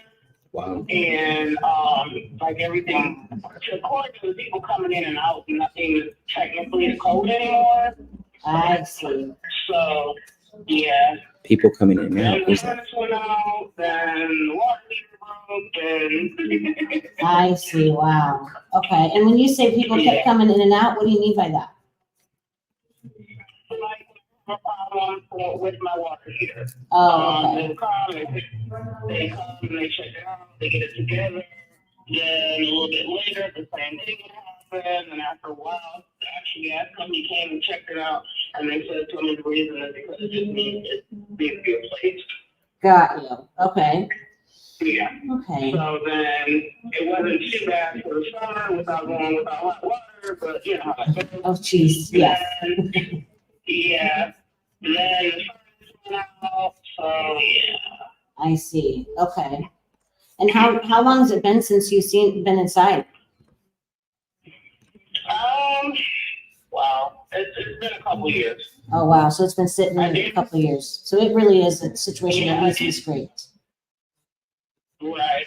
I did have a friend of mine go in and just basically gut it out. There was no reason. Yeah. Got it. So when you say gutted it out, what did they do? They just took out all your things, or what do you mean by that? I don't know my husband if I put that happen. I think he just completely gutted it with a point where it's just like walls. Got For the you. most part. Yeah. Okay. Gotcha. So let's see. Do you know how the foundation is? The foundation is awesome. Okay, got you. Okay, well, that's good. All right. Well, here's what I'd like to do. When you do, Sorry. it's okay. Hold up. Oh, yeah, that's not fun. Gotcha. Okay, well, when you do decide to sell the property, and not necessarily to us, but obviously somebody you feel comfortable with and trust, is there going to be anybody else that's going to have any input on the sale of the property, or that you would need to consult with before you accept an offer? No, just me. Okay, got you. All right. I asked that just because I like to make sure I can answer everyone's questions if there's anybody else involved. So, okay. I did, I don't know if this happened Then I did find out that my mother did one of those like reversible loans or something. So more or less, if the property gets sold, then I just owe the city or whoever $2,000. That's what she's under a timeline to sell it, because usually it's 12 months after passing. So did they give you a timeline on in which to sell it? Because usually there's only a little bit of time after passing that the reverse mortgage would be basically taken care of. Yeah, it would be taken out. No, the city told me that it didn't matter, just whenever. Oh, wow. Okay. That's what they told me. I didn't do any digging into it because I wouldn't have any access to the information, but I wouldn't even know where it was. If she inherited it, then she has access to talk to them, because they usually do give a timeline. Okay. So when you inherited it, did they give you access to talk with them? Because they really do usually have a timeline after somebody passes on the reversible mortgage. No, I heard nothing about it. Okay. Like, I paid the property taxes for a while, and that was Okay. Okay. And how much did the city say that you had to pay them for this? not the city, but whoever she went through. Okay, got it. Okay. Right. The city told me that that's what was going I on with the property. I see. Okay. Yeah. So Yeah. 2,000. So that might be a thing that actually doesn't even need to be paid, since it's been some time since your mom has passed. So, okay. And then you said you paid the property taxes for a while. Have you stopped paying property taxes? Is that a I thing? did. Okay. I did, because I had to downsize, and everything got more expensive and so forth and so on. Okay. Yeah, I understand. Okay. All right. Well, we can look into that and see what that looks like. Do you have an idea as far as what's owed on that part? I think that might be a couple thousand as well. Okay. Okay. I'm just taking notes as we're talking here. So thanks for your answer my questions here. So, okay. And what else have you done recently about trying to sell the property? Not too much. Just talk to a few people. Trying to just basically with friends, not really friends, like my husband's friends who are looking for property because they want to start building and things like that. No one's really been interested. The only person that was interested was there's a guy who pretty much rents most of the other homes that the kids I grew up with, their parents passed and they sold the property. I was thinking about him, but at the time we were thinking about it, we were like, well, maybe we can renovate it, and then it just kind of spiraled. Okay, got you. Okay. And you haven't talked to anybody else, like an agent or anything like that, about, trying to get an idea on even listing it or working with a realtor on that? Just like that kind of crazy recently, I'm pretty much like co-parenting with my grandkids. Oh, wow. Working full time, all that good stuff. So like it was a little, I wouldn't say hectic, but it's a little full. Yeah, I totally hear you. Yeah. So so you did say so, obviously you think that it's a tear down. Do you think it can actually be rehabbed, or do you have any I guess some solid information about it actually being a tear down? I mean, it might necessarily not need to be a tear down, but I personally, the way I was thinking about it was making it, This is why I was asking about the foundation. Well, the paneling and everything, because like I said, the foundation is pretty good. I just wanted to, basically, because it's all concrete, so, tear down, add on to the concrete. That makes sense. Yeah, I hear you. And it definitely needs a new roof. Yeah. Yeah. Okay. So, It needs everything besides the foundation. yeah. Okay. Yeah. Got it. Okay. I mean, it's pretty old. Like my mom was born. She was second to last child born in the house basically, and she's born in '54. I'm pretty sure that my grandparents got married somewhere around the 30s, possibly 30s or 40s. So that was around when it was built in 1940. So it's pretty old. Yeah, I hear you. For sure. Yeah. Okay. Okay. Well, it definitely sounds. Go ahead. I was gonna say I didn't know the home had problems, of course, until it was my turn to actually live there. Right, yeah. Looks fine until you start to live in it and experience it, basically. Right. Yeah, a lot of things that look great. I got you. Okay, got it. Well, it definitely sounds like I'd like to talk with my underwriting team here and see if we can start put together an offer and get to something that we can depend on. So may I share with you a little bit more about how the rest of the call goes before I do all that? Okay, and I appreciate you taking my call. Usually it takes maybe 5, maybe 10 more minutes to go through everything. But I know in the past from others who have sold to us, a lot of times, they're usually looking for a few things. One is how much they would be getting, how soon they'd get their money, and how our process works. Is there anything else that you'd be looking to learn as well outside of that? No, not really. Okay, perfect. Okay. And obviously we don't, buy every property from everyone that we talk to. So we want to, get all the information here and make sure we can get to an agreement and get to an offer you can depend on. Is that fair? Yeah, that's all totally fine. Okay, good. And naturally, if we do discover that we want to work together and we can come to an agreement, for us, that would mean that we'd want to put everything in writing. Does that sound okay to you? Yeah, that's totally fine. Okay, excellent. Okay, so obviously we got the idea that it's been vacant for a while, needs a lot of work here. What's your time frame in which you want to close this? What are you looking for as far as that goes? As soon as possible. I mean, I'm not leaving, so as soon as possible. Yeah, okay. We generally, it's kind of pretty typical for us as company policy to usually do a 30-day or sooner close. Do you think that's workable for you? Yeah, it's totally workable for me. Okay, good. All right, perfect. Okay. Well, thank you for kind of giving me all that information and really get an idea as far as what the condition of the property is. Can I place you on a brief hold here? I'd like to actually have my underwriting team take a look at this here, and I want to give them all the information. Can I put you on hold for about 60 seconds? Yeah, no problem. Okay, great. Thank you. You're welcome. So my concern is scraping in this kind of area. This is what I was saying about Ohio. If you get a property that's completely like this situation, doing a scrape is not a good idea because it costs too much more to build. But we have a foundation. We have foundation, but also it sounds to me like she could rehab it, or it could be rehab, excuse me. But now it becomes a situation where, hey, this thing's probably going to be just like this one that sold for 25,000. You know what I mean? So it becomes a situation where it's like less than 20 grand on the offer. Yeah, I'm thinking she's probably going to take 6,000 for this.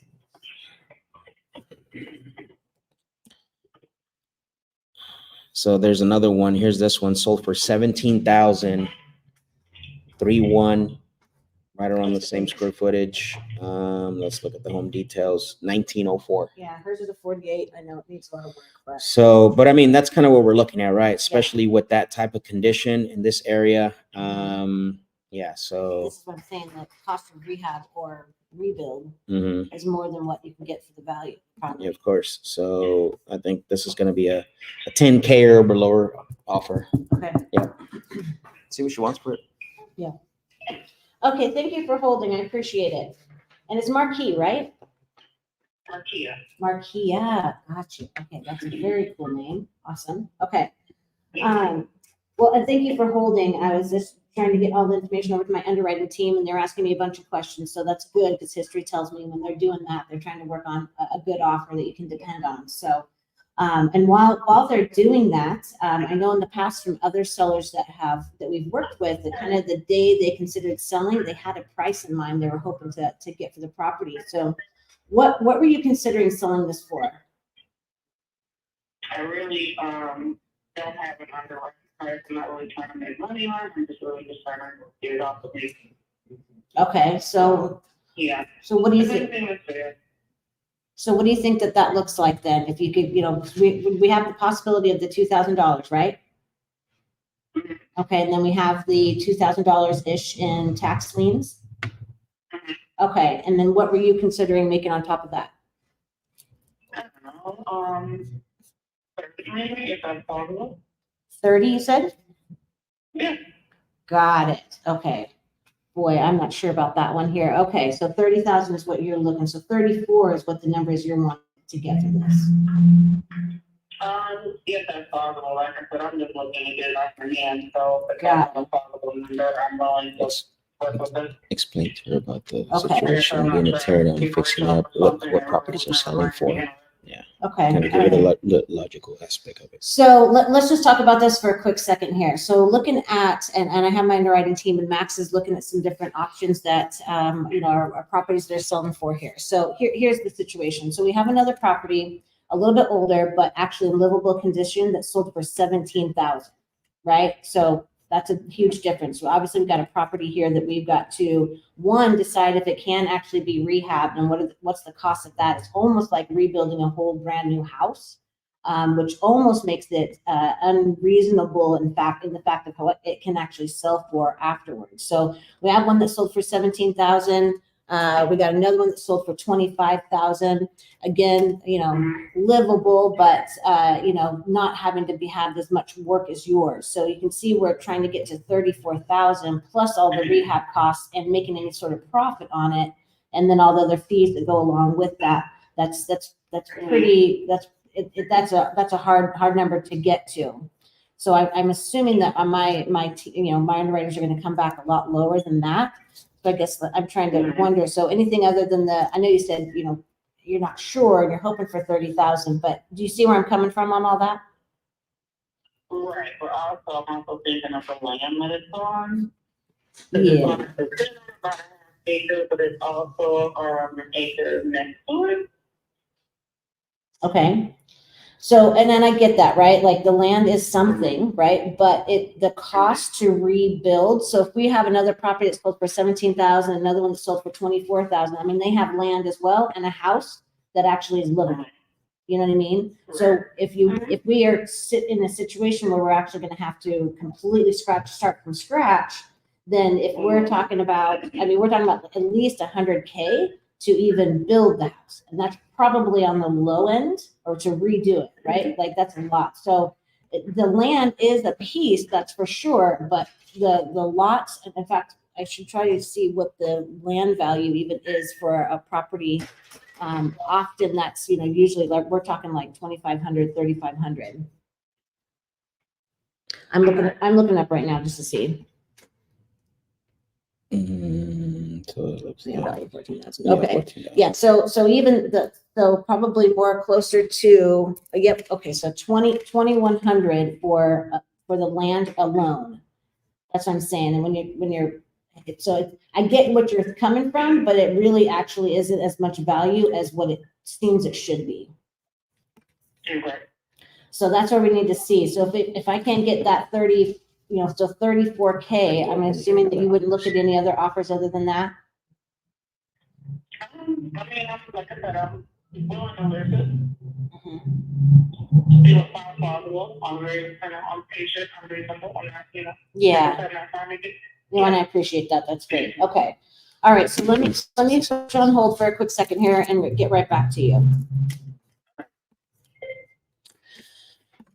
Yeah, this is the challenge with this area. You know this. You work this area a lot, so it's like, like you could say, oh, we got one that sold for 122, but let's be realistic. Like, all the work, and it's a fourplex, fiveplex. Oh yeah. What? Yeah. I don't know. Fiveplex. I feel like it would. We can. I don't know. Just tell her. Make her the offer. Say, hey, I know you want to be at 30, but knowing how much work it needs, it's been vacant for so many years. You already told me that nothing's up to code. Lay out those facts and then say, honestly, the offer is like 9,000. Okay. Yeah. So lay out those facts.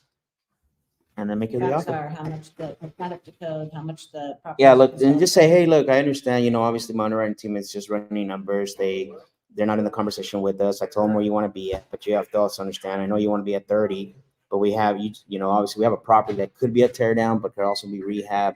Everything's out of code. It's been vacant for a while.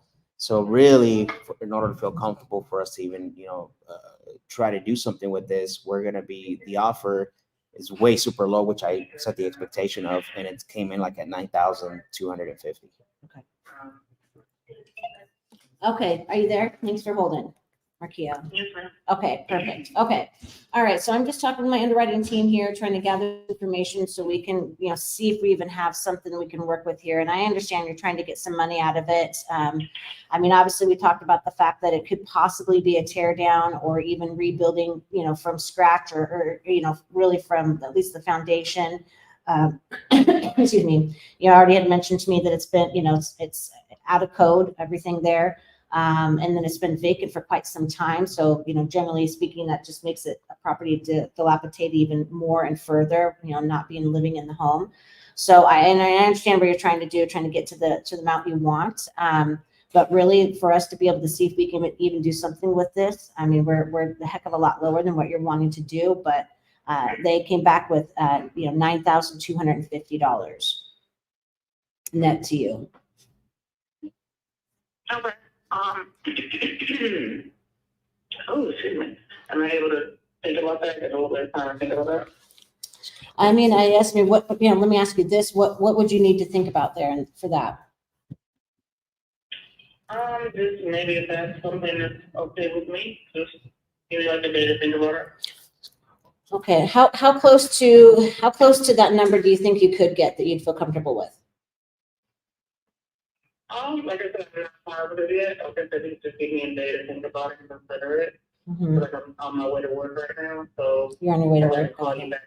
Yeah, I can give you a call back to work. I mean, give you a call back tomorrow. Is that possible? Let me put it on the calendar. Okay, why don't I do this? Because I definitely take these calls seriously. Why don't we put on a calendar to give you a call tomorrow? What would be a good time to follow back up with you?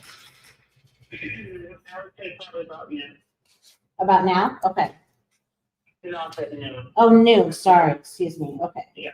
Okay, I can do that. And then how far away are you from the property, Markia? I want to say maybe about a couple of miles. Okay, I'm able good. to do that.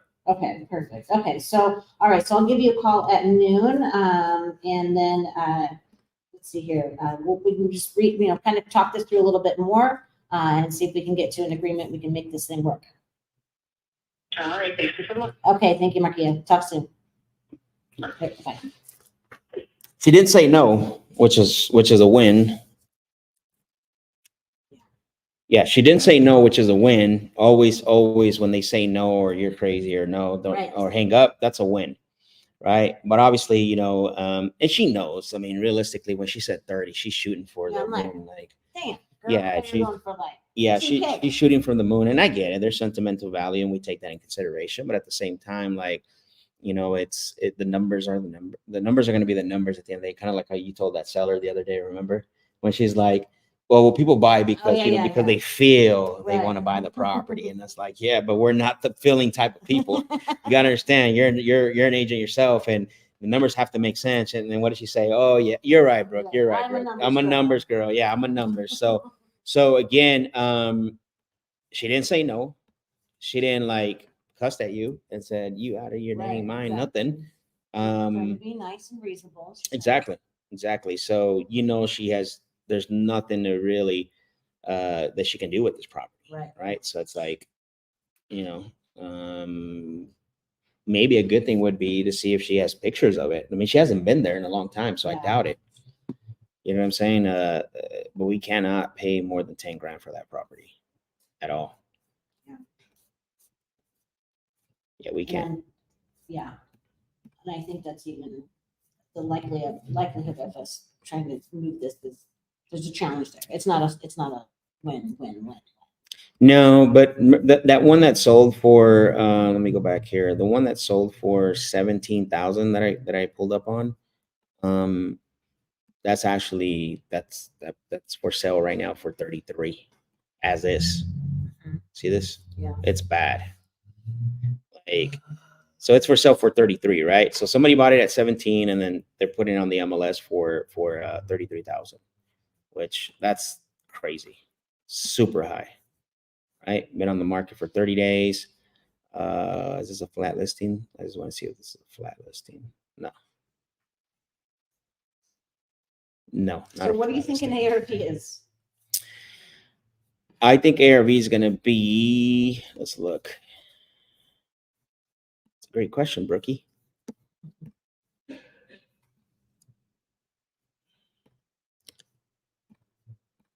here's this one right here. This is my 90,000. Right? Yeah. But this property is, again, we're looking at this more of a rental perspective. I mean, there's one for 122, but that's that's the fiveplex. Sorry. Oh yeah. That's not a comp. Yeah, I think 90K from what I saw. There's a look at this one right here 1,345 for 105,000 rookie. Oh man, but this is also multifamily. Looks like it. Yeah.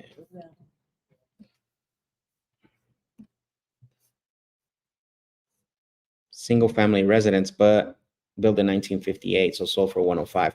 So I think the 91 puts us a little bit more closer on that. So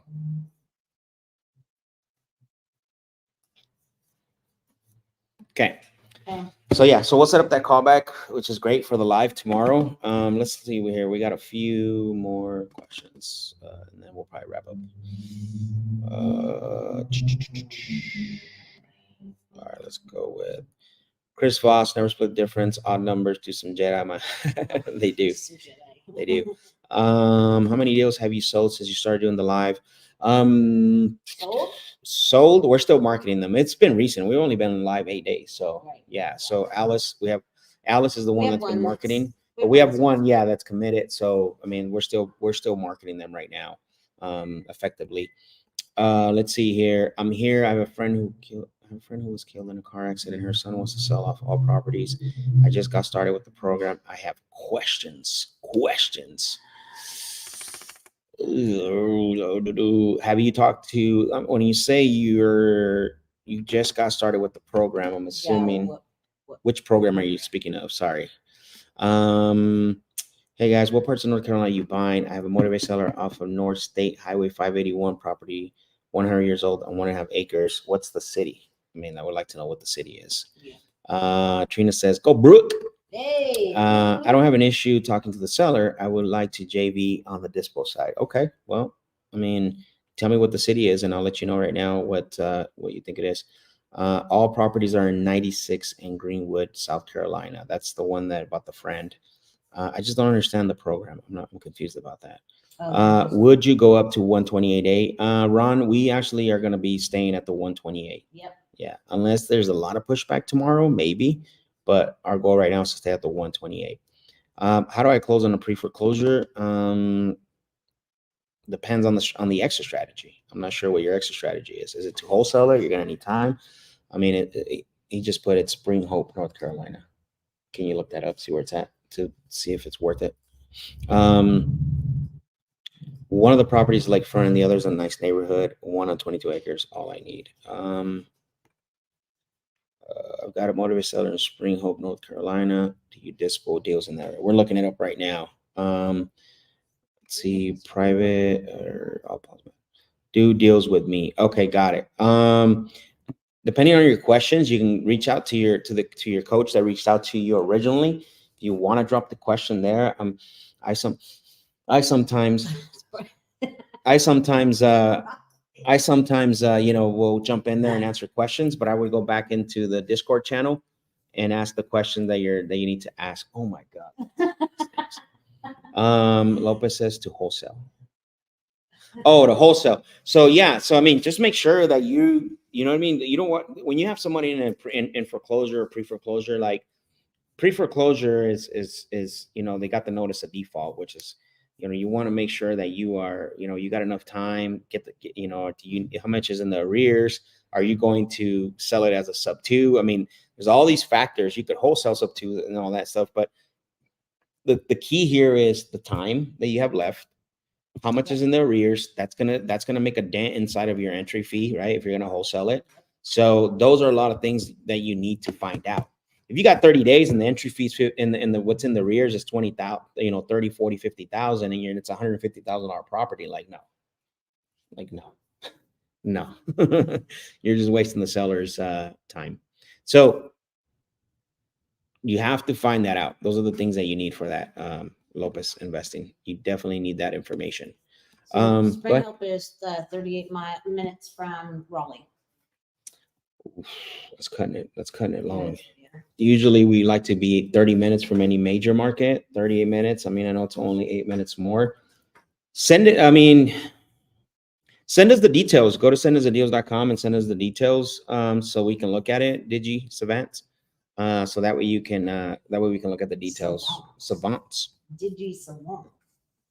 But it is 38 minutes from, where is it? Raleigh? Raleigh. Yeah, Raleigh. So Could be. could be. Yeah, we just got to know the details on the deal and we can tell you a little bit more on it. So Stephanie and IG says, and do we tell her nobody would pay more for the property or nobody else will? I mean, not really. You can, but that's like more convincing. Honestly, it's a more like, if you're like, yeah, I don't ever use that. Once in a while, but you got to be very strategic. You have to position it and you got to be very strategic and present the facts. Yeah, right. Right.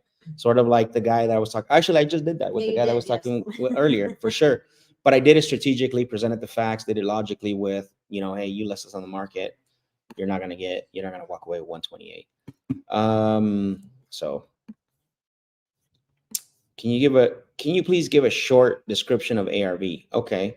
I mean, short description is just ARV means after repair value. It's what the market's willing to pay after the repairs are done. Right? Everything is very subjective. Everything is opinion, right? When you're making your opinion based on what's happening in the market around solds and pendings. Solds tells you what happened. Pending tells you what's happening, right? So, and listings are, what we want it to happen. So you got what happened, right? What's happened in the past, what's happening in the future. What's happening in the past is your solds. What's happening in the future, what's happening now is your pendings. And what we hope that can happen is your listed properties. Yep. So you have to be careful when you use comps for that. But yeah, ARV is just your after repair value. Cool. All right. So good ending. 2 great calls, 2 offers. Tomorrow we potentially have 2 walkthroughs on agreements. I think this was awesome. So I love what we ended up. We ended up in a bang. Excuse me. Your amigo Tony said, "Good stuff today. Answer some questions for me and things I ran into. Was there an update on the daily No, not today. For some reason I was having a hard time opening it up, and I was done with it. So An update on having it built. was there an update on the daily recon sheet upload? Oh, got it, Tony. Thank you for that. I will get an update, I promise, by today, and give you guys an update tomorrow and see where we're at. So cool. All right, well, we're gonna finish here. Exciting day. Again, make sure you're sharing this, make sure you're subscribing, make sure you're liking, give us a follow on IG, and make sure you give us a shout out too. There's my Instagram handle, there's Brooke's Instagram handle. We want to grow this thing. We are looking to provide as much value as possible, not only with our time. Again, we don't make you jump through hoops or loops or make you jump or make you sign, into any links, right? We all know the hassle of that. Right? Yeah. Nobody loves doing that. So we make it as easy as possible. You just go to YouTube. That's it. You go to Facebook. You go to my Instagram. Now that we're live on Instagram. So even though your Instagram numbers are going to go up as far as if you're on Instagram live all day, they're going to be like, you were on Instagram for 4 hours today. Take a break. So I would recommend going on YouTube because you get to see and you'll get to experience a little bit more. But we really appreciate you all. And honestly, like I said, by you guys tagging us and sharing in your stories that you were on the show, you were live, you got to experience, and what was your takeaway, helps us out a lot, honestly. And we really appreciate every single one of you. Don't forget, if you want us to call your leads live, go to sendusthedeals.com, sendusthedeals.com. You have to watch the video. No listed properties. Right. No listed properties. No, call Bob, who's not the owner, but is a friend of the neighbor. Get some good areas. Exactly. And again, these are the 4 markets. You want us to focus on your leads and your deals, and you want us to move them. You want us to work on them as number 1, Arizona, which is our own market. Obviously, we're here. Number 2, North Carolina. You got any deals in North Carolina? Let us know. Number 3, Texas. But Texas submarkets are San Antonio, Dallas, Fort Worth, and then Georgia. We love those 4 markets that we're working in, right? Those are our main markets that we're marketing to. Yeah. And Yeah. So go to sendosadeals.com, and basically, if you want us to call your leads, go there. And that's it. It says you're welcome. All right. Perfect. Brookie, anything else? I think that's great. Good Let's deal. go. So we'll see everyone tomorrow, same time. Remember, brush your teeth in the morning before you do anything, and we'll see you guys tomorrow.